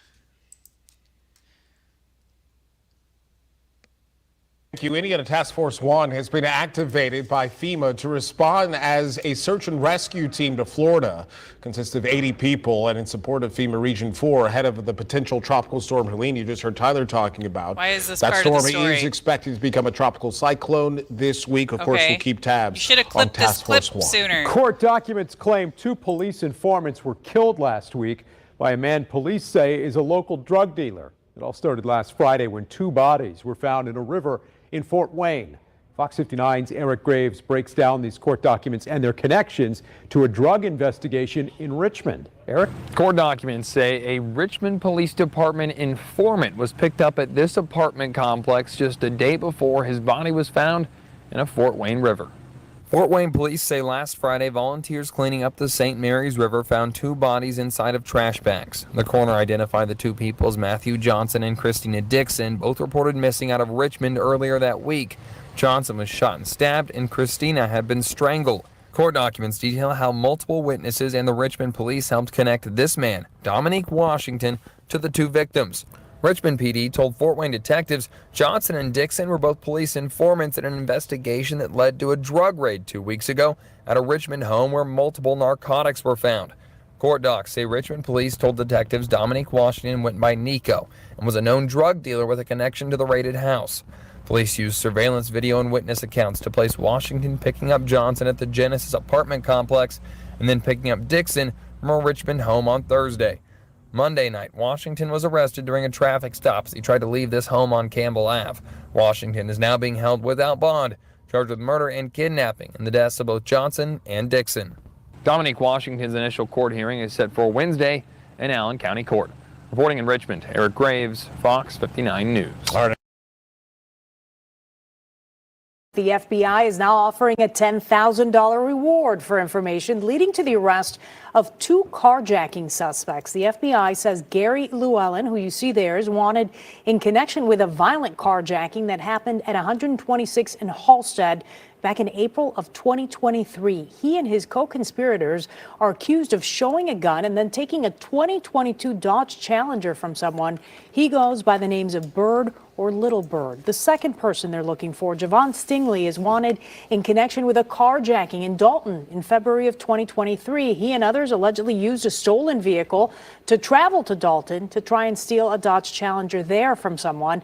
That same day, he and others are also accused of stealing a firearm from a separate victim at gunpoint. The FBI says both men should be considered armed and dangerous. If you have any information, you should contact the FBI's Chicago field office. I would never own a Challenger or a Charger.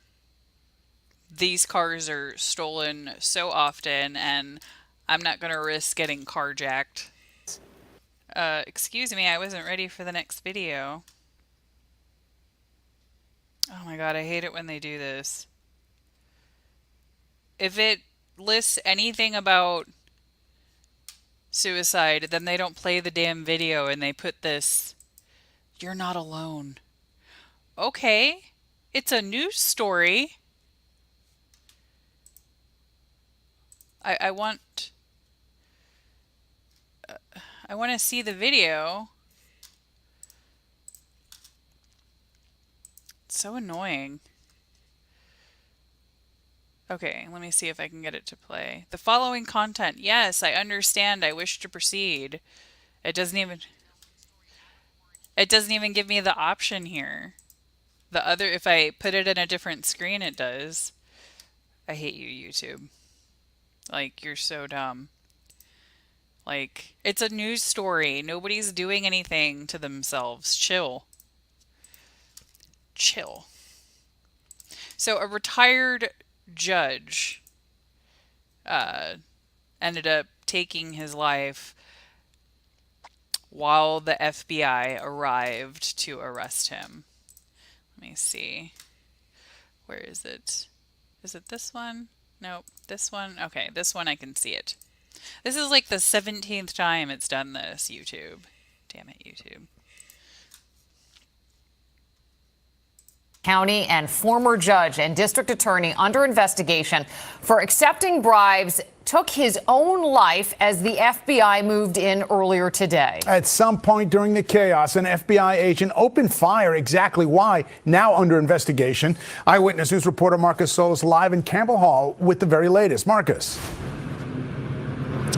Well, David and Liz, a senior retirement community here in rural Orange County, an unlikely backdrop for this violent confrontation that took place this morning, but that's exactly what happened as the feds moved in to arrest that former assistant district attorney on bribery charges. Scary.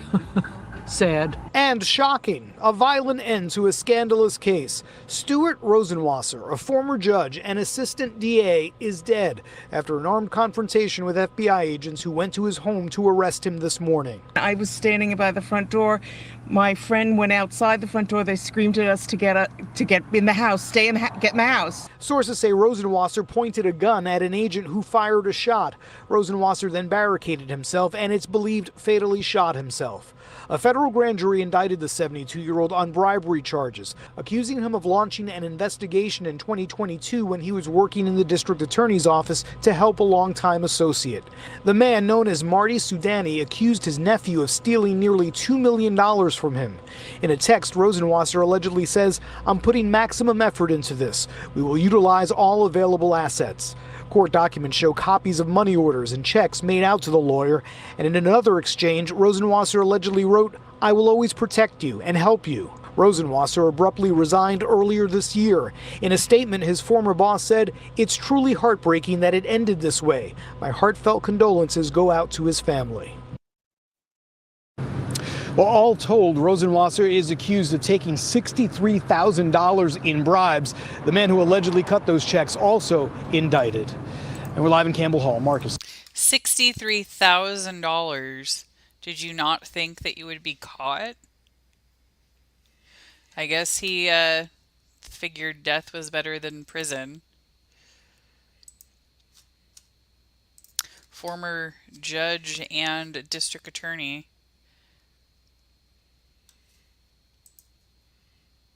So an issue that has been happening all over the country, a lot of times this is seen in New York, but this does happen in Texas. I've seen it in Texas. I've seen it in other places where people have ghost plates.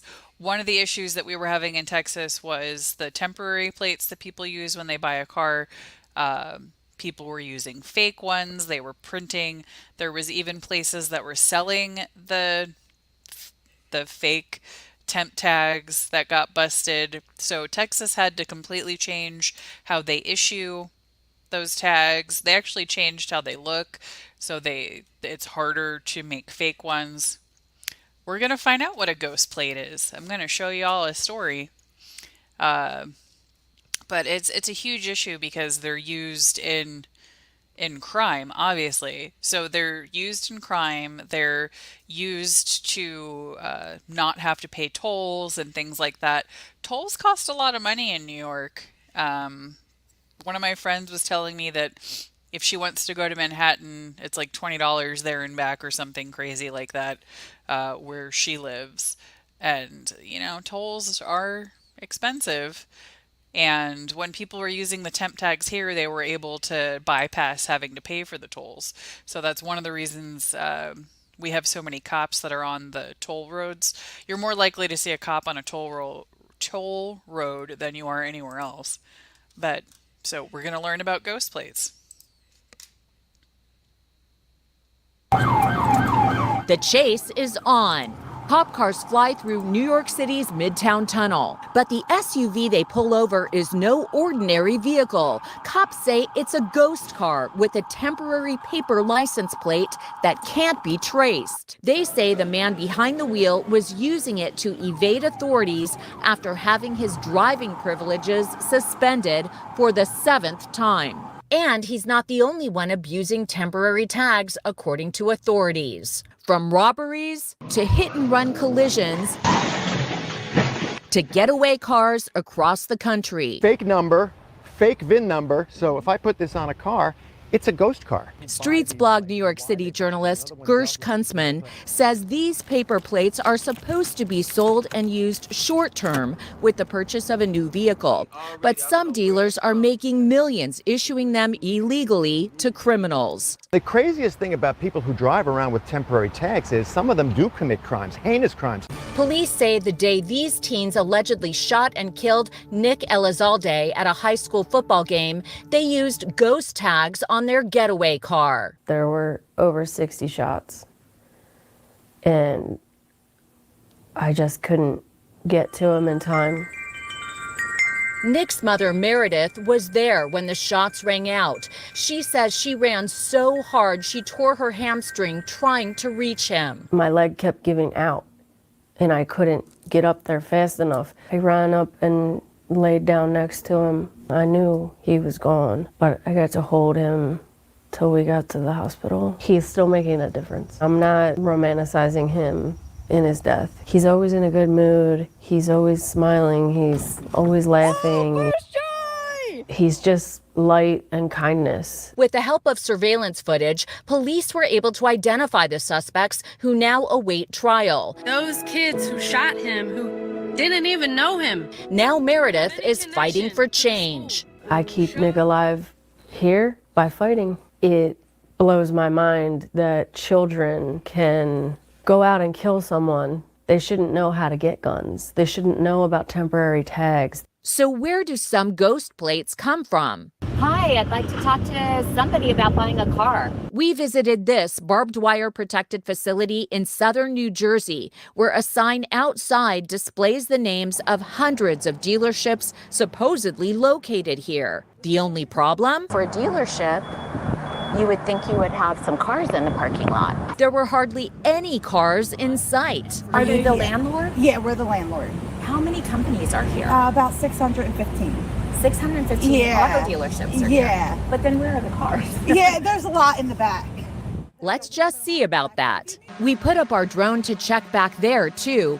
But look, where are all the cars? He says many of those dealers are selling illegal temporary tags. This location is ostensibly a sham location that the New Jersey Motor Vehicle Commission refuses to shut down. That landlord denies any wrongdoing. In a letter to Inside Edition, they say all the dealers must sign a lease, which requires they comply with the laws of the state of New Jersey, and if the state revokes a dealer's license, they will be evicted. So how easy is it to turn a vehicle into an untraceable ghost car? Look at this Craigslist ad for temporary tags. We responded and met the seller in Brooklyn. Well, can I see the case? Oh, yeah. After forking over $280, we tried to ask him some questions. Well, I have to let you know, I'm not really Kate. My name's Lisa Guerrero with Inside Edition, and you just sold us a fake license.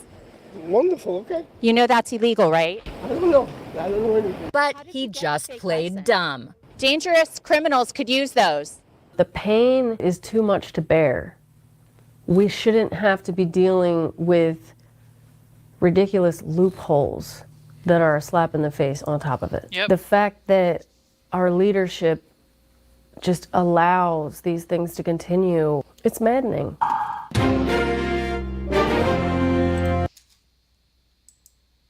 It's ridiculous. It is ridiculous.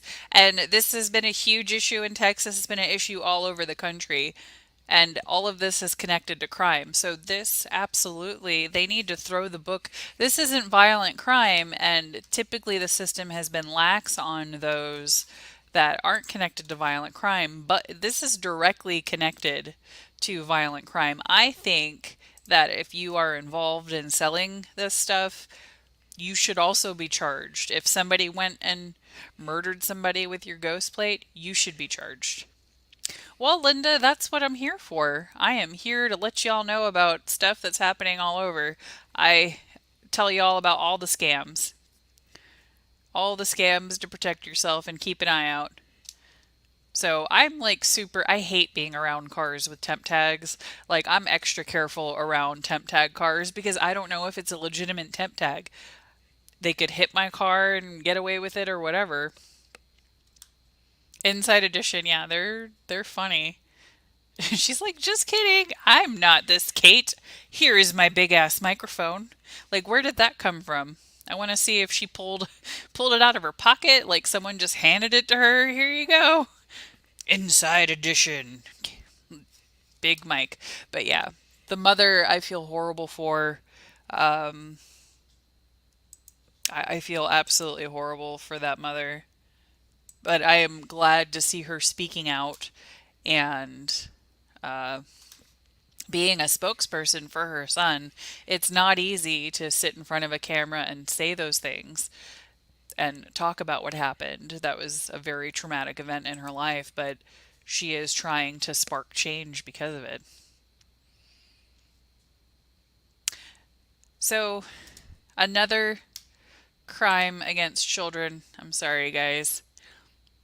This is a teacher accused of sexual assault, and this is a female teacher. It seems that we are seeing more and more of this, but it's not like it hasn't been happening. I think people were much more lax of female predators than male predators. Did you guys know that Eddie, I think I might say his last name wrong, Eddie Furlow, the kid that was in Terminator, he was 13 when he was on Terminator, the movie, and there was an adult that met him when he was 26, a woman, and they started officially dating when he was 16 and she was 29. Yes, Furlong. She was his stand-in in Terminator. So a stand-in just means they have to be the same height and similar, like, complexion. So, like, she'll stand in, they'll adjust the lights and all that stuff. So they met when he was 13 and she was 26.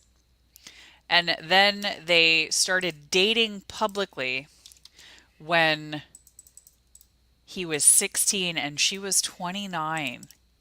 And his family reported it. They investigated it. And talked to him. And he's like, nope, nothing bad here. I had no clue that that happened.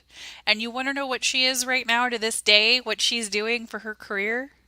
Oh, let me go back. So somebody told her, oh, you could be his tutor, but you don't have a teaching degree. This bitch went and got a degree so she could be his tutor. So then she started being his tutor on set and then started being like his management. And then when he was 21, and she's in her 30s by now, accuses him of domestic violence and all this stuff and tried to sue him for money and all this stuff. So she basically groomed him from 13 years old and took advantage of his youth and being naive and the fact that, his aunt and uncle and his parents are like fighting. He emancipated himself at 16 years old because his family went to the police and were like, we don't really like what's going on here. So this has been happening for a long time, but people just brushed it off, especially when it comes to women. So women are predators too. Women can be predators too. So the next story is a woman predator. So, and it's disgusting. I don't care if it's a male victim and female predator. It's disgusting. No child and adult should be like that. I can't look at a child and be like, no.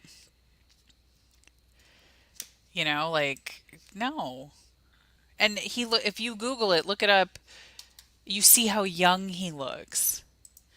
And it's so gross. So this next story happened in Providence. And Providence, at least, did not allow her to have bail. She is in jail as we speak.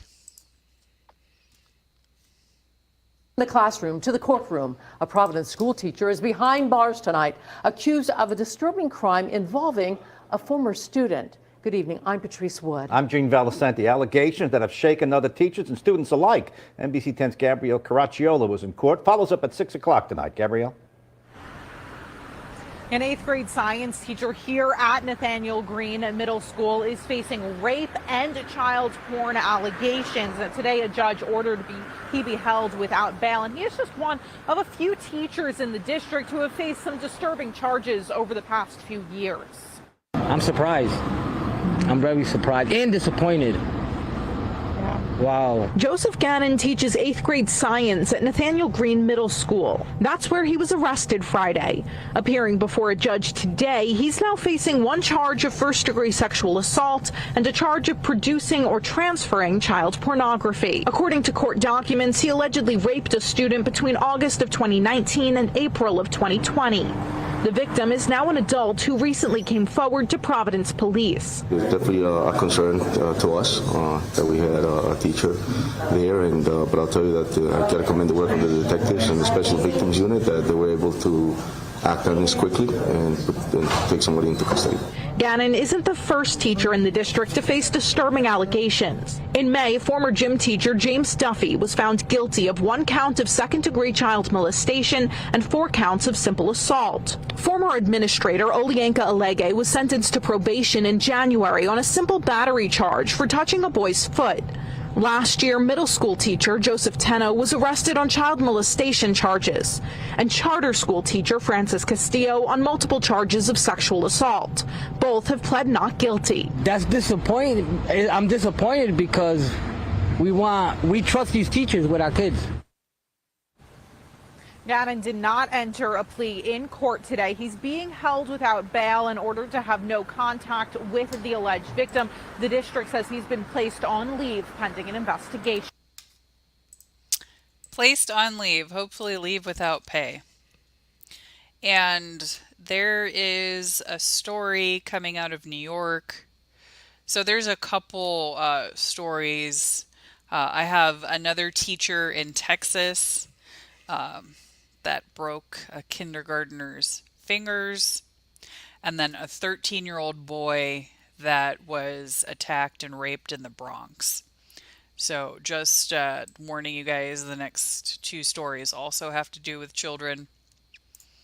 So it doesn't matter if, the child's male or female. The predator can be male or female or present as female.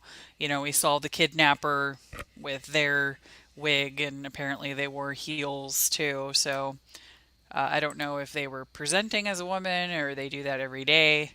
We never really know who could be a predator. We never know.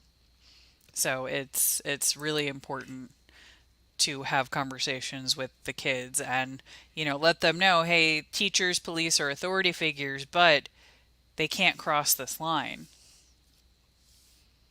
And I think also that they're just cracking down in general with inappropriateness with children, because we're seeing more and more females get arrested, and we're seeing older cases come up. Like this one was a victim that came forward later. Because if you think in the 80s and 90s, it wasn't that big of a deal that somebody is dating so much younger. We just talked about that with Eddie from Terminator. He was 16 publicly dating a 29-year-old and nothing happened with that. So it's really important to have those conversations with your kids, because not telling them the proper names for their parts isn't protecting anybody. It's uncomfortable to have those conversations, and your kid might run around yelling penis or vagina for a little bit, but that's okay. Yeah, so Kiddo, my roommate's kid, apparently when he helped her learn the named parts, she decided to start running around and calling everything a vagina, and really liked the word vagina. So now it's just a funny story to embarrass her now that she's a teenager. And one time she accidentally kicked her dad in the private parts, and then she's like, oops, I didn't mean to kick you in the vagina. There's a lot of funny stories from when she was a kid. So the next story is, yes, this is Providence, Rhode Island. Right? Yes, it is Rhode Island. So, and you saw how many teachers in the Rhode Island area have recently been caught. Texas, I've also seen a lot of issues with teachers, just inappropriate behavior. Now, this next story is a Texas teacher that broke a child's fingers, and this is a child with special needs that has, I think, a behavior disorder or learning disorder. And that's why it's also important that there is stuff in place in schools for children with disabilities and people that know how to work with them. Because if you don't know how to work with these children with disabilities, they can seem difficult, but you just need to know how to work with them. And this is in Pflugerville. Dante and Tabitha Moore's son recently started kindergarten at Pflugerville Elementary. He's 5 years old and has autism, and on September 4th, they noticed he wasn't acting like himself after school. He said, my hand hurts. I said, your hand? And he said, yes. I said, well, what's wrong with your hand? He said, she broke it. She bent it back. And he was gesturing like this. She bent it back. I said, who? Who bent it back? And he said, my teacher. They took him to the hospital, doctors finding fractures on his ring and little fingers. CPS and Pflugerville ISD police starting their investigations. The Moores say their son had told another teacher his hand hurt. No one got him any gave him aid. Ice pack. No one took him to the nurse. No one called his parents. No one called us. So our child sat in school for hours. For most of the day with a broken hand. The ball was dropped. Dante says their child has behavior plans, and his teacher was communicative before that day. First off, it's a hurt, right? And then there's that sadness. Then there's anger of like, did you really allow a 5-year-old kid to sit in pain because he didn't do something you probably wanted him to?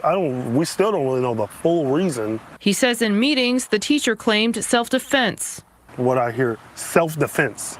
That's atrocious. That's egregious to even say you're trying to defend yourself from a 5-year-old. A letter from the school's principal reads in part, "We were informed by a fellow parent that there was an unfortunate incident where a student was injured during the school day, allegedly by a teacher. As soon as we were informed of this, we contacted our PFISD police and administration, and the teacher was immediately placed on leave while we conducted a thorough investigation. I want to reassure you that the teacher is no longer employed by the district. Campus staff has contacted all parents of students in the classroom individually. We understand the gravity of these situations, and the safety of our students has always been our top priority." Pflugerville ISD adds the case was sent to police for further action, and they're working on disciplinary actions with the other teacher. It's a lot of trauma. He says their son doesn't want to sleep in his room and can't do much on his own because it's his dominant hand. No one reached out and apologized to us. And I just really want not only Pflugerville ISD, any ISD, not just special needs children, all children, to feel safe when they're in the school setting. Absolutely. And 5-year-olds in general aren't the easiest. And having a child with autism in the class, so the kid had a behavioral plan. So it's not like the teacher didn't know the child had autism. I've worked with people with autism for 7 years. I understand that they can be difficult. I understand that they can have outbursts and not do what you want. But to hurt a 5-year-old, twist and grab their hand, no, absolutely not. And, the father's a veteran. Just, saw his hat. He's a veteran. He served his country, and his kid goes to school and gets hurt. The fact that they didn't beat this teacher down is amazing self-control. Yeah, I don't necessarily agree that those kids should be in the same class if they're going to be doing stuff like that. Mike says that his niece was in a class where a kid would have meltdowns and flip the table, which is through no fault of the kid, but they used to have separate classes for kids like that. I'm not sure why they're putting them in the classes with other kids. I guess it would depend on the level of, autism or behavioral issues that they have. But if they have those kind of issues, it's not doing the kid any favors or the other kids around them.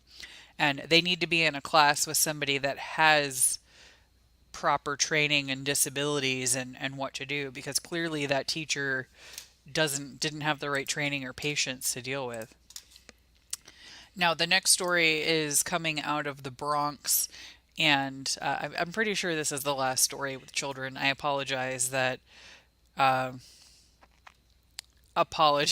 this has been a heavy crimes against children stream, but this is the stuff that I found looking the last day or so at what's out there.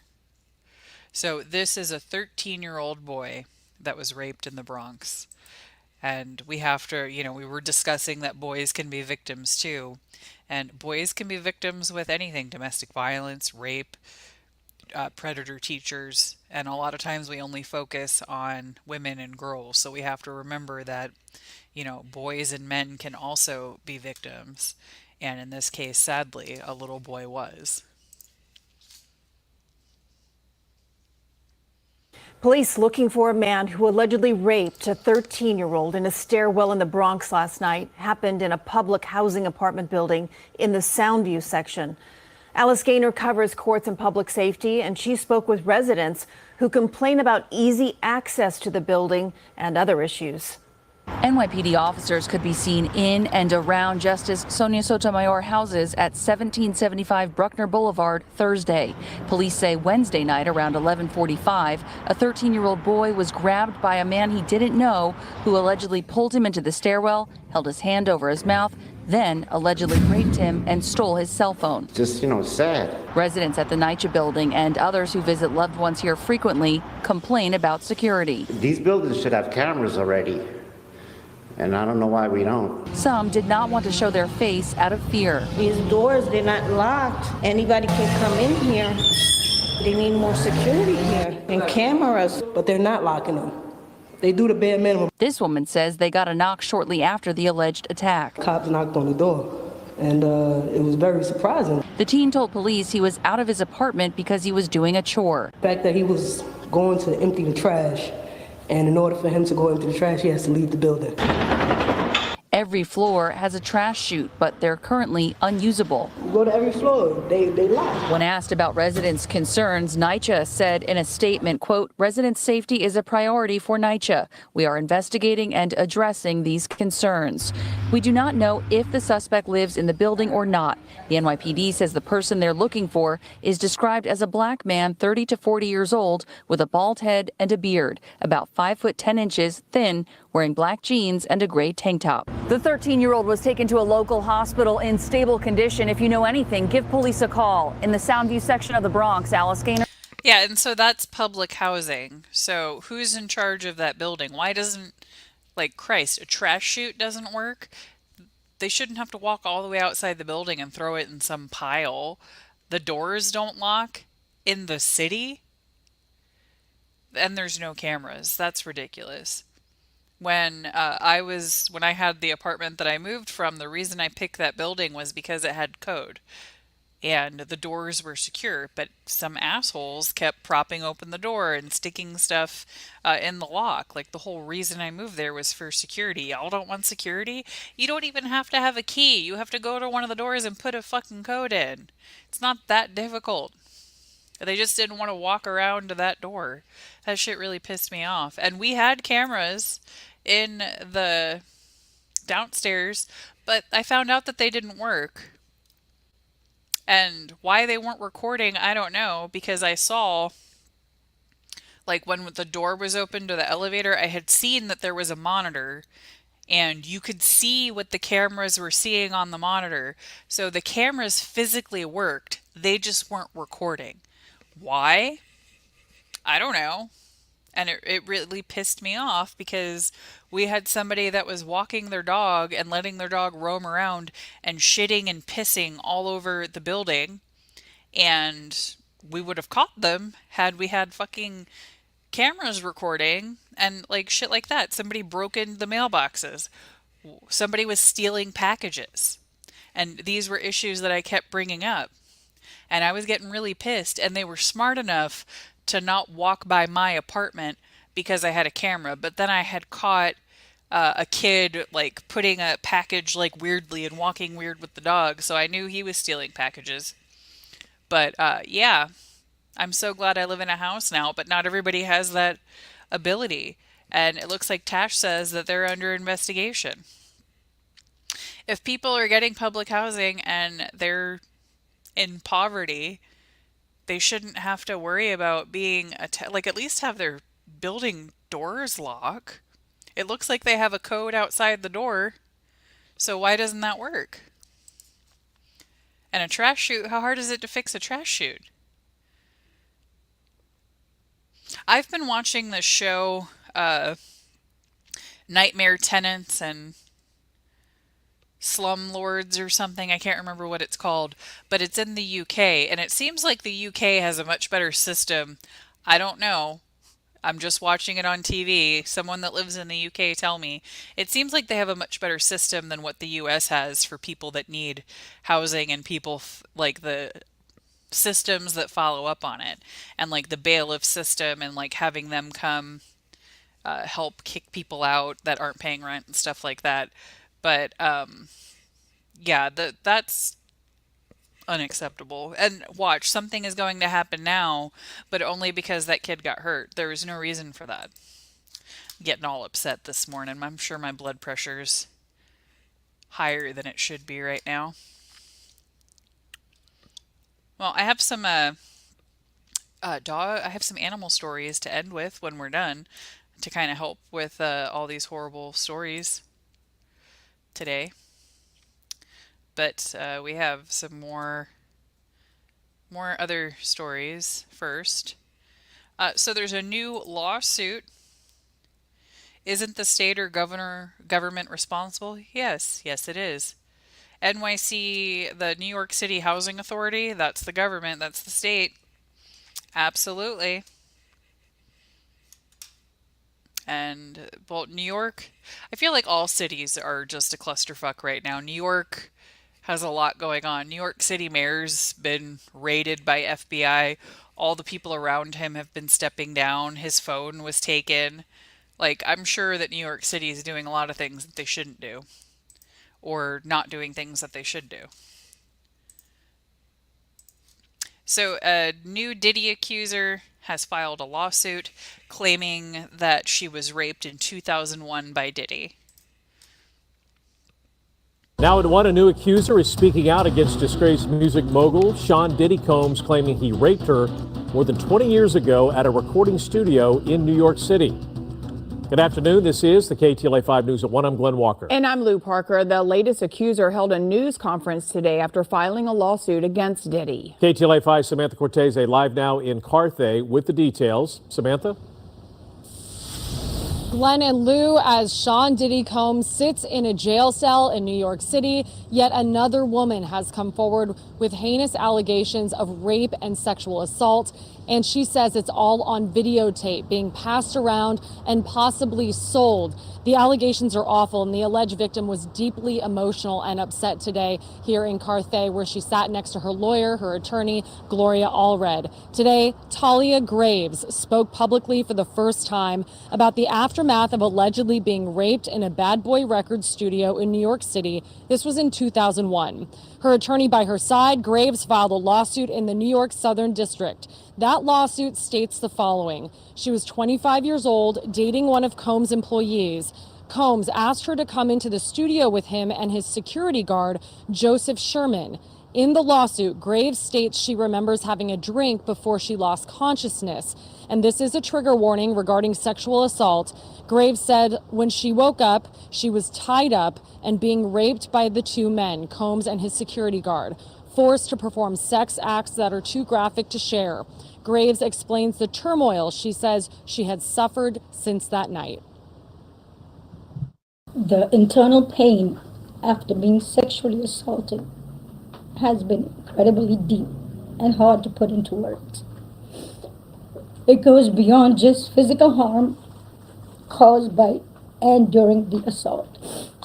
Some of the hardest parts of this pain are the shame and the guilt I have experienced that plays a negative part in my day-to-day ability to function properly, being blamed, questioned, and threatened has often made me feel worthless. Graves in the lawsuit says that Combs threatened to ruin her life if she ever spoke about what happened. She says she suffered suicidal thoughts and went through years of therapy and was then triggered in November of last year when she learned there was a video of the, quote, horrific rape. She said that made her want to take her life again, but instead reached out and is now joining dozens of other women and men who allege abuse at the hands of the disgraced media mogul. Graves is asking for damages to be determined later in court. She is suing Combs, Sherman, and Bad Boy Enterprises. Combs is already facing at least 10 lawsuits. The impetus for many people coming forward, many believe, is the longtime ex-girlfriend, Cassie Ventura, when she came out with her civil lawsuit in 2023, which Diddy solved out of court one day later. But since then, many victims have come forward. I asked if Graves has spoken to any other victims. Gloria Allred said she would not be commenting on private conversations at this time. I also asked if Diddy had reached out to her because prosecutors in the New York federal case say that he'd been reaching out to alleged victims. Gloria Allred said she would not comment. Also, as you know, Combs is now in jail awaiting trial for federal charges, 3 of them involving sex trafficking and racketeering. Prosecutors say he used his business enterprise to create a criminal enterprise. In Carthage, He thought he was untouchable because of the amount of money he had, and his stupid ass recorded everything. But hey, lucky for us, criminals are stupid. And yes, thank goodness for Cassie getting the ball rolling. And I'm glad that the woman that just spoke did not take her life. And I hope that every person that he's ever done that to sues him. I hope he loses all of his money and has to pay it all out to victims. So I saw this video on Twitter today, and they went through like Eminem's music and they put different clips. He's been talking about Diddy and his music for years and years and years. And I never noticed, but then somebody compiled it all in one video, and I'm like, holy shit, he's also been warning people about Diddy for years. A lot of people have been warning, but they've been silenced. The girl from something Kane, I can't remember, the group that he had together, one of the girls there had been outspoken forever, and then she got blackballed in the music community, and everybody was scared to speak up. So she's been ostracized, but now everybody's coming out with the truth. I don't know enough about Gloria to have an opinion, but I'm curious why you guys feel the way that you do about her in the chat. Yeah, 50 Cent has been saying stuff too. And 50 Cent's not perfect, but it seems like he's not, horrible like that. So, anyway. Another thing to look out for is stuff when you're driving. There can be debris, construction, but in one area they had cement prongs on the highway for some crazy reason, and somebody hit it, and this is on I-285, and it caused $2,000 in damage. So one of the things that I use when Dana D. Kane, thank you. I couldn't remember. Something Kane. I use Waze when I drive because a lot of times people in Waze will mark if there's something on the road further up, and you can be aware of it. In Houston, there's like big potholes on some of the highways, and I would be really pissed if there was a cement prong and I hit it and it cost $2,000. All right, y'all. A driver told us that he is paying $2,000 to fix his car after hitting prongs cemented into what's called the gore on the expressway along the perimeter. And he's not the only one who's had this kind of problem. So here's what we're talking about. Okay, this is the gore. The two giant white lines are telling you don't drive in here, but dude did and hit that, and we got problems. The metal knobs along 285 and Peachtree Industrial in DeKalb County. And Channel 2 investigative reporter Ashley Lincoln working to get answers for people. Ashley, live near the stretch of road in Doraville. Ashley. Yeah, Justin, I found out from this driver he had to enter the gore because he was lost and had to refer to his GPS. We know a lot of drivers tend to veer over for mechanical issues if their car stalls out. You can see on the screen as my photographer zooms in those two metal prongs that are sticking out in that gore area. Now, I found out although GDOT, they are looking into this driver tells me he's thankful his accident wasn't worse. I don't want this to continue to happen. I don't want it to be a tragedy. That's why Atlanta driver Brian Briggs says he wants to warn drivers about these two metal prongs sticking out of the highway near the westbound lanes of I-285 and Peachtree Industrial Boulevard. It was like immediate pop, pop. I heard and felt it. He says the impact after hitting the prongs cost more than $2,000 in damages to his BMW earlier this month. Now I'm really like at disgust to why would they leave something like this in the roadway. He says a Hero truck pulled over to help him, and he was surprised with what the driver told him. The Hero driver was like, this has happened several times before. Briggs believes the Georgia Department of Transportation placed the prongs there to hold up a construction sign, while this exit ramp underwent improvements as a part of GDOT's I-285 Peachtree Boulevard Interchange Improvement Project, which completed in 2023. Briggs says when he tried to get reimbursed for the damages, a GDOT representative told him, hey, it's not our responsibility because you're not in the lane of travel. GDOT told me they are currently looking into this. Not only did you install them, but you did not even put anything there to make the public aware that there's an obstacle. And Briggs says he ultimately wants these items removed or a sign put up to warn drivers, as you can see how close it is to the adjacent lane. If a driver was to veer over, they can hit it easily like he did. In the meantime, GDOT, again, they're telling us they are looking into this, and we're going to continue to follow the story, Justin, to see if they take any action. Yeah, it makes sense. I mean, if you had to swerve or something, Ashley, solid point. Yeah, I would be pissed if I swerved to avoid something and hit that and did a bunch of damage to my car. That seems really stupid. At least have it be like yellow, you know, bright yellow so you can see it better. That's really dumb. And yeah, so going back to Diddy and was it Danity Kane? So Dawn from the group recently filed a lawsuit claiming that he groped her and stuff like that. Aubrey O'Day has been talking about the stuff that Diddy has done too. And these poor women went through hell with him. And Aubrey O'Day spoke out in a documentary way before any allegations or lawsuits came. So it was very brave of her to do, but nobody believed her. I can't remember what the documentary is called. I had streamed it on Kick, but I would definitely check it out. They're making another one that should be out in 2025 about Diddy. Stevie J is in the documentary that's already made, who was with Bad Boy for a long time, defending Diddy. I have a feeling that Stevie J will also end up being prosecuted. The stuff that he's done on Love and Hip Hop Atlanta, he's a dog.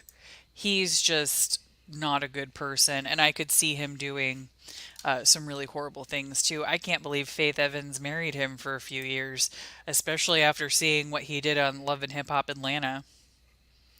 And I don't want to brag or anything, but a few years ago, one of the guys from, I'm not going to even say what area, one of the guys from Love and Hip Hop had messaged me and was trying to meet up with me, but he was also a dog. He was a hoe, like most of the guys on that show. And no, that's not my thing. I can't. Like, if you treat women like crap and like objects and just like dog them out, like, no, not happening. But yeah, and I still have those DMs, so it's true, but I'm not gonna air it out He seems to have gotten better from what I've seen more recently, so I'll leave him alone. But yeah, still can't believe Faith Evans married Stevie J. But she divorced him, so she wised up. So I have, let's see, just a couple more videos, and then we're gonna get into dog videos, animal videos. I have a few videos, but so the Birmingham, Alabama shooting, there was a mass shooting and multiple people died. So there is a video about the victims. So especially on the National Day of Remembrance of Homicide Victims, I just want to acknowledge these victims and their families. We have a crew standing by with the latest updates as police continue to search for killers in Saturday's deadly shooting. In total, 21 people were shot, 4 killed, 17 others hurt. Today, we learned 12 of the victims who were hurt are now out of the hospital, while 5 others are still being treated. Local and federal officials say they've received more than 50 tips in the last 24 hours, and they're now offering a 6-figure reward. Throughout the show, you'll see a QR code on the bottom of your screen. You can scan it to give police any information that helps them arrest the gunman in this case. We're going to continue our coverage with WVTM 13's Lisa Crane, live and local in Birmingham, where the community is in mourning right now, Lisa.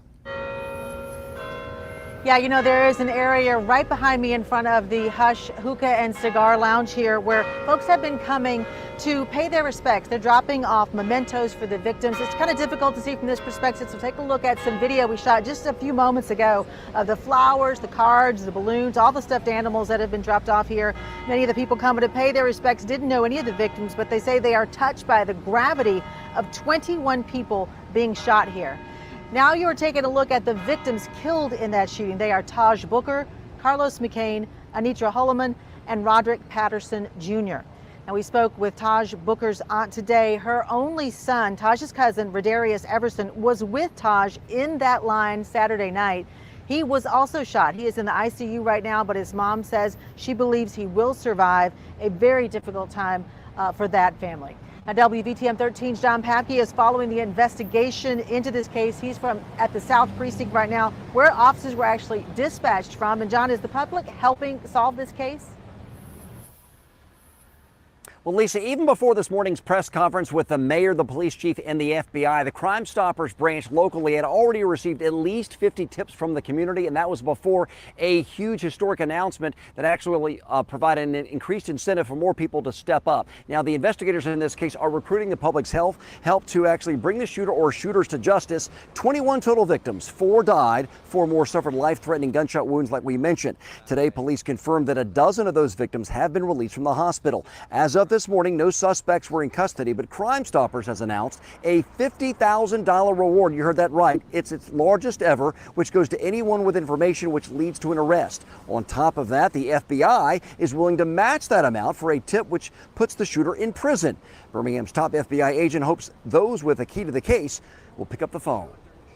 The purpose of that is to ensure that we root out the most violent and heinous individuals that seek to bring violence to our communities and neighborhoods. Now, if you do want to help out, all you have to do is scan the QR code at the bottom of your screen, or you can call the FBI at 1-800-CALL-FBI or email tips@fbi.gov. Now, Saturday's mass shooting just adds to a traumatic year for the city of Birmingham. Right now, the city is on track to record 156 murders in 2024. That would make it its deadliest ever. Lisa? All right, John, thank you very much. Again, the tragedy happened just outside the Hush Lounge you see here behind me in 5 Points South. The owner of that lounge posted a statement on social media today. It reads in part, "It is heartbreaking that a moment meant for gathering and community was shattered by such a tragedy. As we all process this, we must continue to support each other, hold space for those in pain, and work towards fostering peace and safety in our communities." And one of the victims hurt in Saturday's shooting is Gabriel Eslami. He is now home recovering after a bullet tore through his upper thigh while he was running away. Eslami told WVTM 13 just how quickly his night of fun turned into a night of terror. It was a high school reunion. There was about, 4 other high schools out there. We all had, picnics prior. We all agreed to go out that night, and we all agreed on hush. So when we got there, everyone was like catching up, laughing, hanging out, talking. You can hear the music from inside playing. It was a positive vibe, and then it wasn't. And then it wasn't. So high school reunion moved to Hush Lounge and was just hanging out outside. I thought it was a block party because there were so many people, but apparently it was 4 different school reunions, and a lot of people went to meet up down there. And that area is the entertainment district of Birmingham, so not surprising that there's a lot of people there on a Saturday at 11 p.m. So we're going back to New York. One of the issues that law enforcement is running into is that there are more and more female gang members, and not only gang members, they're shooters. They are killing people themselves. They are now doing the hits and the drive-bys and stuff like that. They take aim and shoot no matter who's in the way. Instead of prom parties, their social events are shootings and funerals. The number of teen girls using guns is growing, and now female crime fighters are working to bring them to justice and turn their lives around before more lives are ruined. We had an exclusive look inside recent NYPD gang takedowns.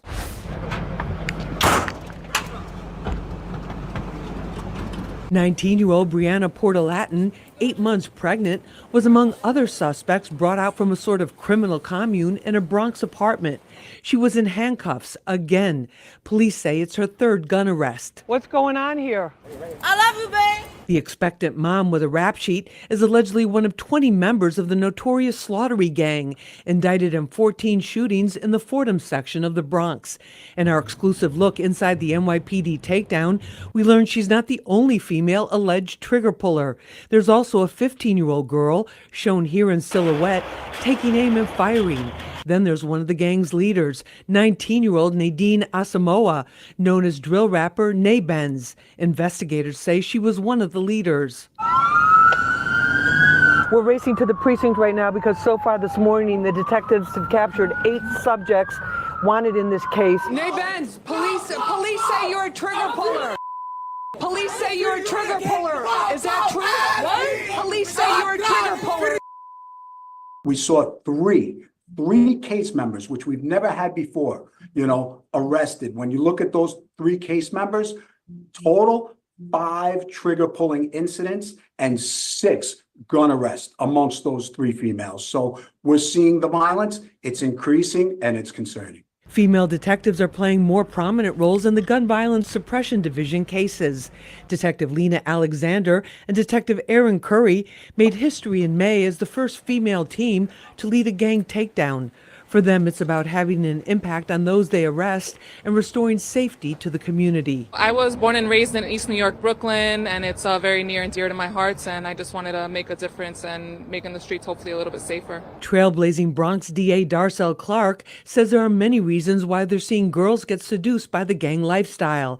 That's why, in addition to prosecuting the cases, she also devotes her time and energy to prevention in the community, to let girls know they have other options. Some of them are afraid. Some of them are forced to do it. Some of them just, are curious. They like the bad boys, so they want to run in those circles to see what it's like. They may not necessarily be like that, but it's too late once you get caught up in it. Poverty, and unstable family and mental health issues are also factors, says clinical social worker Dr. LaShawn Paul, who treats teen girls at risk.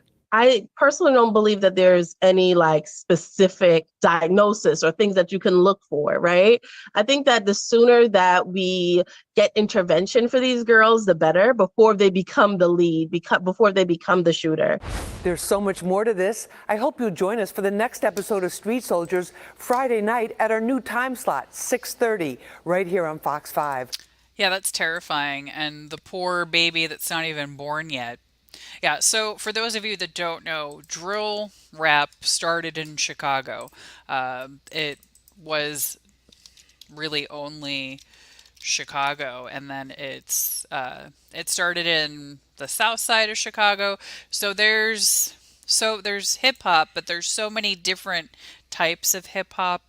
There's gangster rap, there's trap music. Trap music's normally Atlanta, and they talk about selling drugs and stuff like that. So Chicago and the South Side is what started drill rap. So it really started around 2010.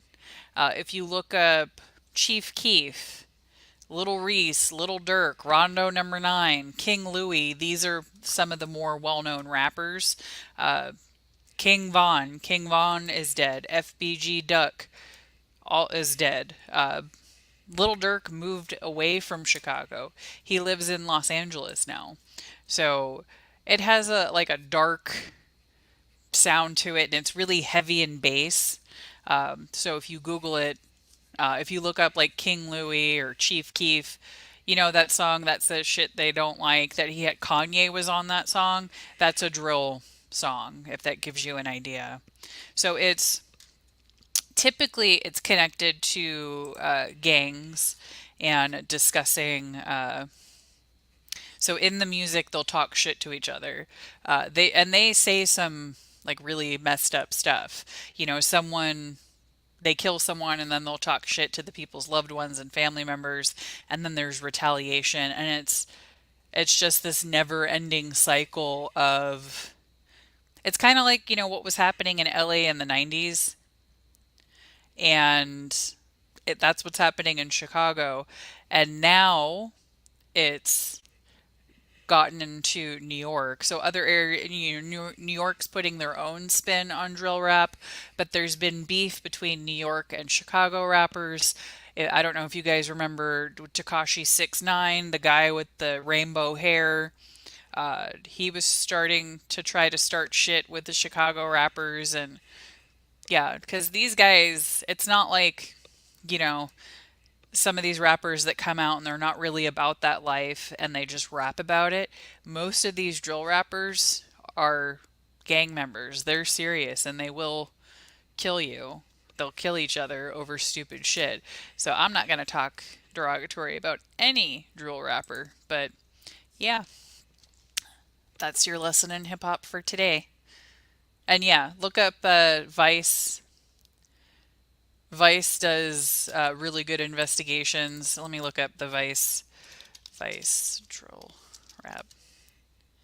Oh yeah, Drill's rap sheet. So that came out in 2023, and it looks like Australia also has taken inspiration from Chicago drill rap and is having a similar issue with drill rap and gang members killing each other.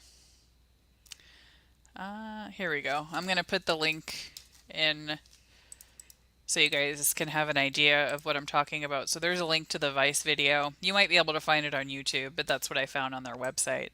So anyway, that's your lesson in Hip Hop 101 today. Hopefully I explained that well enough. So in Detroit has finally arrested one of their most wanted that was on the run for 6 years.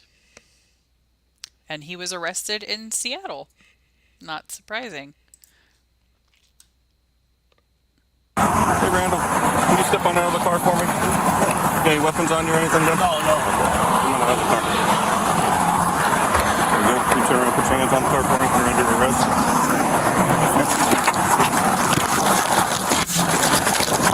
Yeah, we're going to put State northbound on first.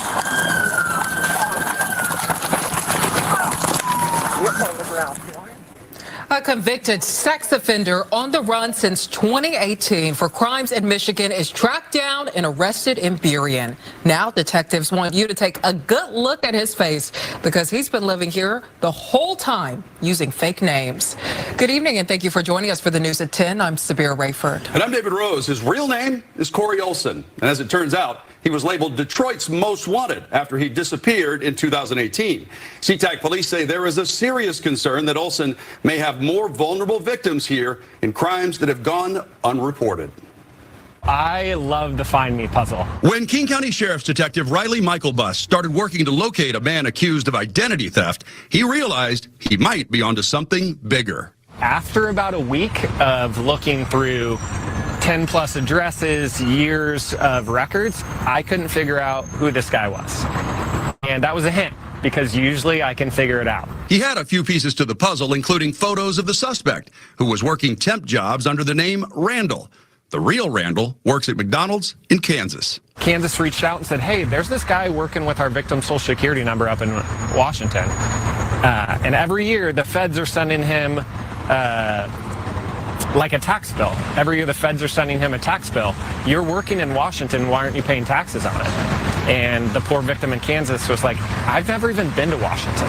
Detective Michaelbus knew he could charge the suspect for identity theft and forgery, but still had no idea who he really was. I was concerned, like who hides their identity like this guy does. Then he learned Randall was working at a new job in Burien. So we went over to that business and I spotted him getting into his car. After he left, police pulled him over. And when he got out of the car, he pushed a sergeant and ran away.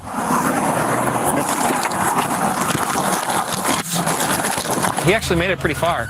Detective Michaelbus was following in his minivan, cut him off before he could escape, and took him to the ground.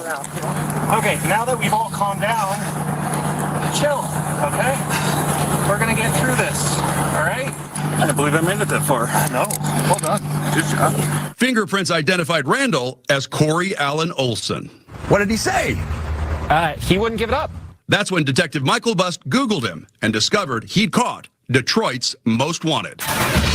After Olson injured a deputy when he crashed a car while trying to escape, he was convicted of sexually assaulting a teenage girl. He was paroled in 2017 and was about to head back to prison when he fled. Once again, Olson is charged with another sexual assault, a child the first time, and now this person with special needs. After showing him, telling him I could see him on YouTube, he would not admit that he wasn't the person. I said, I just fingerprinted you.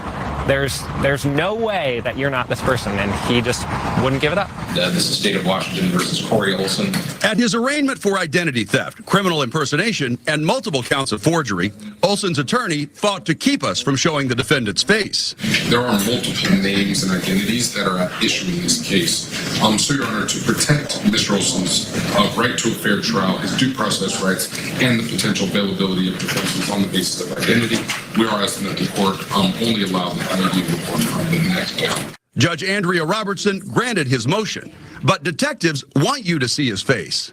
We just want to make sure that somebody isn't out there who's the victim of a crime and we're unaware of it. He says Olson has a history of befriending women with teenage daughters. In at least one case, it was offering a teenage gal a job to try on new undergarments that had the logo of the job that wasn't real. He often met people at karaoke bars, claimed he was from New York, had contacts in California, was in the military, and a wealthy investor. He's just a smooth talker. The truth is, Olson was using the addresses of homeless shelters in downtown Seattle on job applications. We just want to make sure we're doing what we can to tell the public that this guy was here, and if you're a victim of a crime in this instance, please come forward and we'd be happy to get you resources to talk about your case. Making sure all of the pieces are in place to put this convicted sex offender back in the box he escaped from. I love solving puzzles. Yeah, it's my favorite part of this job. And Detective Michaelbus says Corey Olson used 3 other names besides Randall, including Hosea, Peyton, and Nico, often with the last name Arb or Kada. He was known to frequent Issaquah, downtown Seattle, Puyallup, and Olympia. If you think you were the victim of a crime, fraud, or sexual assault, please contact SeaTac Police or send a tip to Crime Stoppers that includes your name and contact information. You can do that through the P3 Tips app or at p3tips.com. Gross. I'm glad he was caught. Well, hopefully your daughter and their families never made contact with him. Right? Did we flip to a different language? Yeah, I was wondering, like, the names. He looks... I mean, I don't want to assume his ethnicity, but he doesn't look like somebody that would have some of those names. But I could be wrong. And then they said the name of one of the city, and I was like, am I having a stroke? But no, it was whatever names and city they were saying. It was not anything like that. All right, so we're going back to Inside Edition. Another story from Inside Edition. A woman was arrested after a cruise, but they didn't mean to arrest her. They meant to arrest somebody 23 years younger and 5 inches shorter with the same name. Like, I thank God that there's literally nobody else with my name. My first and last name, there's nobody that has the same name as me. So yay for that. But this poor woman was arrested because she had the same name as somebody that had a warrant out, but different age, different height, different eye color. And it took the police department 3 days to figure that out. 3 days. So now she's suing.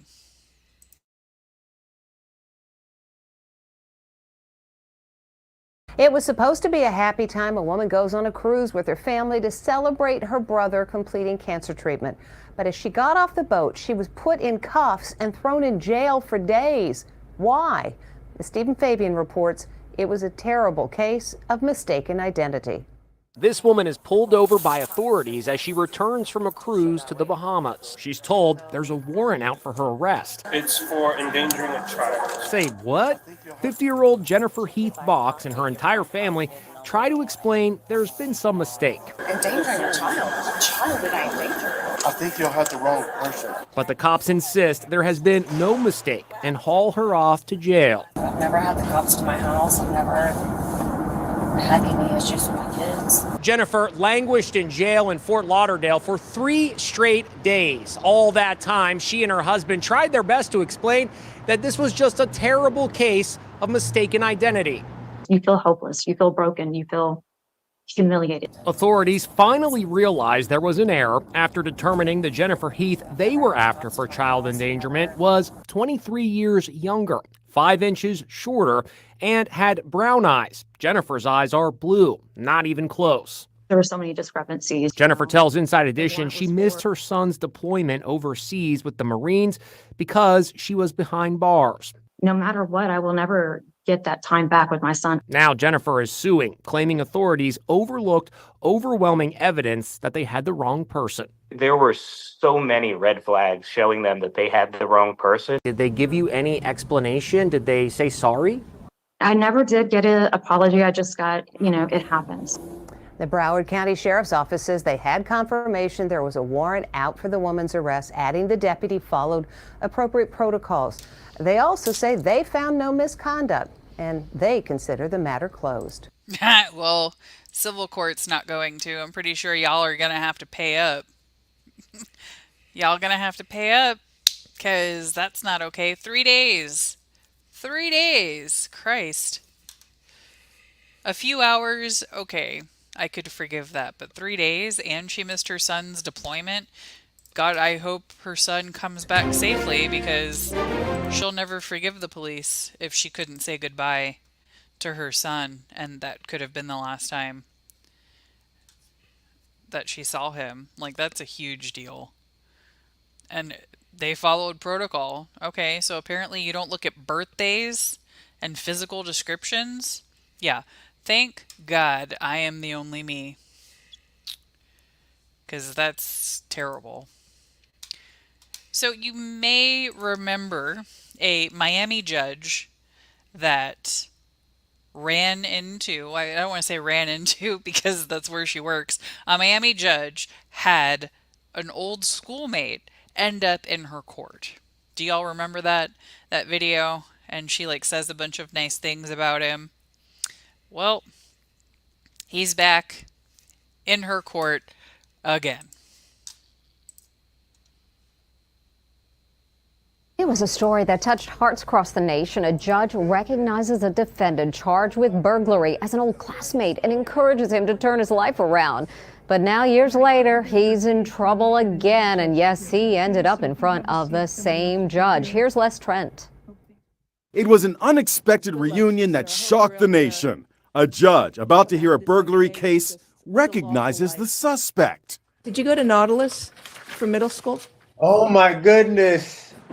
Oh my goodness. The two former classmates come face to face in a setting that neither could have ever expected. This is the nicest kid in middle school. Oh my goodness. He was the best kid in middle school. I used to play football with him, all the kids, and look what has happened. I am so sorry. Oh my goodness.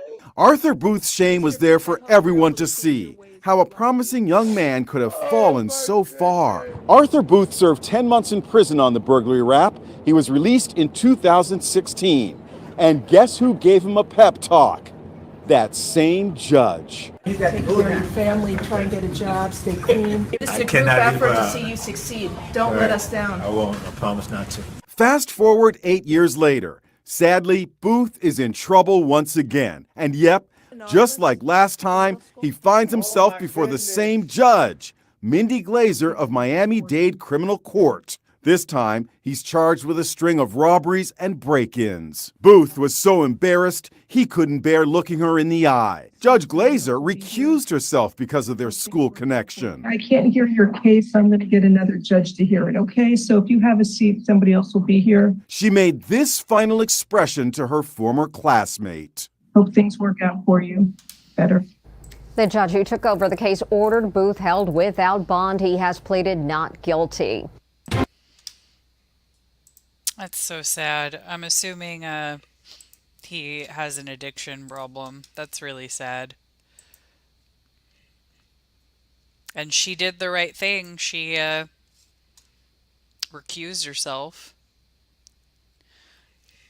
I think, in that case. All right, so we're going to watch a North Carolina home collapse, and then we're going to move on to animal videos. Take a look at this. That marks the fourth home to go down in the last 5 weeks, the 10th since 2020. Cape Hatteras National Seashore's David Halleck says they try to encourage homeowners to move or destroy these homes before this happens, but they'll tell you it's not that easy. It's expensive, and they feel the area doesn't get enough attention. The narrative, it kind of makes us sound like bad guys, and we really didn't do anything wrong. And two, the way we're treated in this area versus other parts of the Outer Banks where they get beach nourishment. Congressman Greg Murphy has introduced legislation involving the National Flood Insurance Program in an effort to help these homeowners out, but that could be months before the legislation is voted on in Washington, D.C. Yeah, that's terrifying, but there should be, I mean, that can't be good for the ocean, all that stuff going in the water and the housing collapse. There definitely should be something to prevent that or destroy the homes, move them before they collapse. That's pretty scary. You know, you want a beachfront home, but not where the beach keeps moving. Obviously, the beach has moved a lot closer from when they built that. And the same thing's happening in Florida. But it sounded like he was saying that they don't maintain the beach as much as they do in the other areas. Because I know in Florida they'll like move sand and stuff like that. I think they do in Texas too. Let me see. I'm moving around some of these animal videos first. I got a couple. I'm gonna play them. No, move up. Thank you.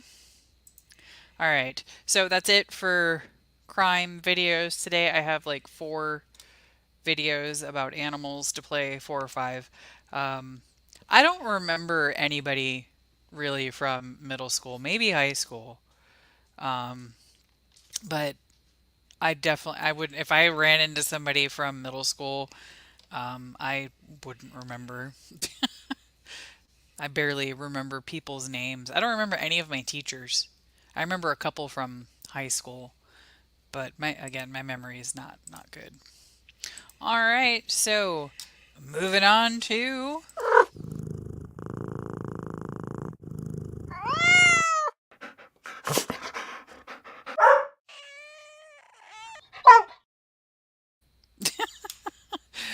I don't know why I love that thing so much. So in the Texas Hill Country, they spotted a weird animal and took some pictures of it. And I think it's funny what the reporter does in this story. New at 10, a strange sighting is baffling Hill Country Village residents tonight. This creature was caught on camera at a Northside neighborhood. The property owner took to social media asking, "What is it?" Her post has blown up as many give it a wild guess. As Ken's 5 reporter Hannah Tita tells us, the photos are even stumping experts. What do you think this animal is? No one quite knows what to make of it. Large animal, kind of looks like a wolf, but not like a neighborhood dog. I would say some kind of cat, like a bobcat, mountain lion. It looks like some kind of like mangy coyote. Last night, a bizarre creature made a visit to Tina Kaling's backyard. I was inside and I looked out into the yard and I looked right here and I saw this animal. I thought, wow, what is that? So she snapped a picture. And I saw him walking around this tree. And whatever it is, it has a sweet tooth. These are the fruits and they drop on the ground. Tina was able to get just one more photo before the animal disappeared into a shroud of mystery. She turned to her neighbors for help. It's gotten a lot of posts on Nextdoor. In 24 hours, more than 100 people weighed in. Chupacabra. Some people think it's like a cross between a coyote and a dog. According to local legend, an old mountain lion roams Hill Country Village, but no one has been able to get a picture of it, according to city officials. The city manager told us they are on the case, trying to get to the bottom of this somewhat mangy resident. I would love for someone to help me identify, but I just don't have great photos. The city of Hill Country Village reached out to the Texas game wardens, and so did we. We are all waiting to hear back. But I also took those photos to the San Antonio Zoo. The director of mammals told us it looks like either a coyote or a dog, and 2 veterinarians also at the zoo said it appears to be a dog with skin issues. If you would like to get a closer look at those photos, head over to kens5.com. For now, reporting live, Hannah. Yeah, it could be a dog with like mange or something. It's not a cougar because of the way that the face is built. Cougars don't have a longer snout like that. That looks more like a dog. It could be coyote. It's got big ears, whatever it is. I don't think coyotes are that big. Well, they're bigger than you think, because I had one run in front of my car once and it was way bigger than I expected. And I ran into one in Houston when I was walking the dog at like midnight. And I lived like in the city. Coyotes are everywhere. So if it is a dog, I hope they find it and catch it and help his skin. So the next story is about a dog that got dumped, but I promise it has a happy ending. New video of a dog dumped at a Denver townhome complex after being kicked out of a car. Yeah, this heartbreaking video has made its rounds on social media, but it has a happy ending. Fox 31's Kasha Carrot spoke with the man with this surveillance video only on Fox 31. Kasha. Erica and Jeremy, this video tough to watch, but I found it on Nextdoor. You can see that car door open. The dog gets out, and as that car drives away, the poor dog just follows right after it. But that little guy has found a home in the man who took that surveillance video. I heard some neighbors outside saying that there was a loose dog. On Friday the 13th, in broad daylight, in the Virginia Village neighborhood along Monaco Street Parkway. I kind of tried to approach him and he definitely did not let me. So I went inside, grabbed some water, grabbed some treats. Rain Jarish was moving when he thought to check his surveillance footage. The car driving by and then opening their back door and just letting him run out. Unacceptable overall. It's a pretty disgusting video to watch someone drop such a beautiful dog just out of a car. He then posted the video on social media. I reached out to animal control. If they can't see the license plate clearly, which you can't in the video, and if he doesn't have a chip or any information, there's not really anything they can do. So what does Rain do? So this is Emery, who has a very similar backstory to the dog Rain already has. Another abandoned Australian Shepherd mix he adopted, named Bear. I've watched them run around together and chase each other and play. Squirrel. Yeah. There. Leave it. I kind of like it for him. Oh. Adds another adventure buddy for all the hiking and camping that I plan on doing. Now, 2 Australian Shepherd mix pups found a home in rain. He's in much better hands than I can assume he was before. Sit. Yes. Oh boy. And I did reach out to the Dumb Friends League. If you find a dog in this situation, they recommend bringing it to a shelter to scan for a chip. Also, reach out to animal control with any information you may have, like a license plate number. Reporting in the studio, Kasha. And this is why it's important to research dog breeds, because Australian Shepherds are very active dogs, they're herding dogs, they're farm dogs, and people get overwhelmed. Well, not that that's an excuse to dump the dog, but I think that a lot of people don't do research, and that's how dogs end up in rescue. Shar-Pei end up in rescue because, as I was saying earlier, they don't socialize them, and then they're not the nicest dogs to strangers. They're tough to take to the vet. German Shepherds end up in rescue a lot because of poor training. So the poor Australian Shepherd probably just needed some training or has too much energy, wasn't a good fit. They probably live in an apartment or something stupid like that and don't give the dog what it needs. And, then they abandon the dog like it's its fault. But thankfully, someone was there, saw it, that understands the breed and was willing to rescue the dog. So kudos to that gentleman. Appreciate him very much. So now, a squirrel that is terrorizing a woman and will not let her leave her home. Glenda has been keeping me in a hostage situation since 2020. This is Glenda. She's a squirrel, obviously. I am her prisoner. Glenda, I'm just trying to leave my apartment. If I accidentally leave the door open, she has no problem coming inside. Hi, Glenda. I don't think Glenda wants to be my roommate. I believe that if I let her live here, I'll come home to changed locks and an eviction notice scribbled by her tiny little creepy hands. This is the day we met 4 years ago. I was just going in for my morning coffee and she just popped up in the kitchen. Oh, okay. I guess I should start wearing pants. She figured out the lay of the land pretty quickly and now knows every window in my apartment. For a while, I thought maybe I'm her TV, but if that's the case, she has definitely lost the remote. It's a serious problem because I can't even leave the house anymore. Glenda, you're being a weirdo. I decided I have to do something about it. I had to cat sit for my friends once, and I thought maybe this will be a great opportunity for Glenda to just back off and chill out. But she just seduced them, and they became best friends. The cats did not scare her. When I'm about to leave the apartment, she knows I'm easily manipulated and weak, so she takes full advantage of that. I tried to negotiate with Nuts. Look at her, freaking out. It's a nut emergency. This is how we do it. It usually gives me enough time for a quick escape, but then she completely destroys my plans trying to hide this treasure. There's never enough nuts. Never enough nuts. Sometimes I go dig him up. Nuts are expensive, and she seems to think I'm Jeff Bezos. So I regift them, hoping that she doesn't realize. But she just repots them. Thrifted almonds is not her jam. So as you can tell, the negotiations are going terribly. You might think, hey, this is cute. It's just Glenda. But no, Glenda brings all her boyfriends to the yard. There's been Glen 1, Glen 2, Glen 3. They bring their own nuts, if you know what I mean. Oh my god. It's a mini Glenda. In the spring, she brings her babies around and they learn very quickly that I'm a total sucker. This is good. But seriously, how can you resist this?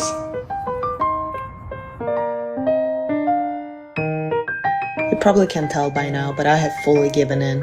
Since she's a very hardworking mother, I figured I'll get her own apartment. She's done a few walkthroughs. I'm just waiting for her to sign the lease. So yeah, Glenda can be an absolute menace. But it's okay. I love her. I love it. I love that so much. I need to get that for the squirrel that comes in my yard and is not scared of my dog. Because he eats the bird seed, and it doesn't matter what I do. He eats the bird seeds. And did you know that birds can't taste spicy? So you can get like spicy bird seed so the squirrels won't eat it. But then I feel bad and like I want to feed the squirrel. So I was thinking of getting like corn to feed him and like they have those little picnic tables for squirrels. Yeah, I'm gonna do that. I haven't put any new bird seed out because I don't have any, so it's coming. I ordered some from Amazon yesterday, and I was telling my roommate, I was like, "What about the birds? They need my bird seed. What are they gonna eat?" I was joking because clearly they're wild birds and they'll figure it out. But clearly I have to feed the squirrel too because it's gonna eat one way or another. So I do have one last story. So this last story is about service dogs and how the service dog changed a disabled man's life for the better. And this will be the last video. It's about 4 minutes long.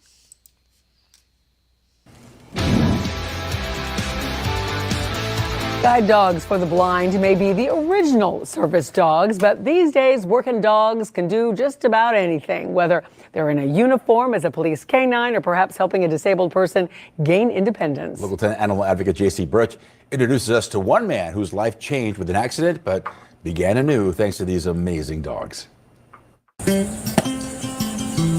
Like most dogs, Niles loves to play fetch. Leash, please. But that's just his hobby when he's not working. Now, step. This big boy has trained his whole life to do the things Jeff Schaffner can no longer do for himself. Now, heel. A pilot his whole life, Jeff was suddenly a quadriplegic, needing help with basic everyday tasks. Now, look, get. Good boy. Step. Thank you. He's helping me with my independence, but also he's helping me transition from able-bodied person to wheelchair user. And the reason this duo is a team is thanks to Canine Companions, a nonprofit organization that has been placing service dogs with the people that need them for nearly 50 years. Tug. That's it. It's hard, but pull hard. Good boy. The dogs are trained for 2 years, and then you go and you spend 2 weeks trying to learn everything that they already know from 2 years. Each dog learns at least 45 commands to become the eyes, the ears, and in Jeff's case, the hands for their humans. Push. It empowers you. Excellent. By having these dogs, it may change the way people look at you. You might have been the guy in the wheelchair before. Now you're the guy with the dog. You guys are good boys. So Niles is the working dog in this house, right? But what is so interesting is that Finley used to have his job, but now he's retired. But you don't always realize that you're not working anymore, do you? Okay. No. Not you. Once a working dog, always a working dog. Yes, good boy. Yes. But Niles is still a puppy, getting the hang of these service dog ropes. You can get it. Attaboy. Good job. And he's actually the 4th dog Jeff has been granted from Canine Companions. First there was Gan, then Vincent, 3rd was Finley, and finally Niles. The impact it's had over these 30 plus years that I've had these dogs has just been tremendous. I would never want to be without a dog. Now, speak. Speak. Good boy. They help each other in a way Jeff never could have dreamed. I flew for 20 years after I was hurt. That's amazing. Well, anything's possible. By the way, Canine Companions has partnered nearly 8,000 dogs with people since 1975. So maybe you'd like to volunteer or donate, or maybe you know someone who needs a service dog. I went ahead and linked their website on ours at local10.com. And I did the same for Jeff's nonprofit. It's called Challenge Air for Kids. He takes disabled children and their families flying as he pays it forward. I'm your Local 10 animal advocate, J.C. Birch. Oh man, they add so much to our lives, don't they? Dogs are wonderful. Where's my dog? Oh, she's right over here. My dog is never very far from me. I think dogs are wonderful, and I'm really glad that dogs have enriched his life so much. And you know, the dogs do a lot for him, and he does a lot for the community as well. Well, it's 10:47 a.m. where I am. I am in Central Time. We've been on for over 3 hours. And I played most of the videos. There was a couple that I was like, we don't need to do this. We already have a lot of really horrible videos today. Well, I hope that everybody has a great day. I might be back tomorrow. I have to be somewhere at 9:45 in the morning, so we'll see if I wake up early enough. I'll definitely be back on Friday, trying to do these every morning. We'll see. Well, I love you all. I hope you have a beautiful rest of your day, and thank you so much for joining me. And I will see you again soon. Bye, y'all. Doot, doot, doot.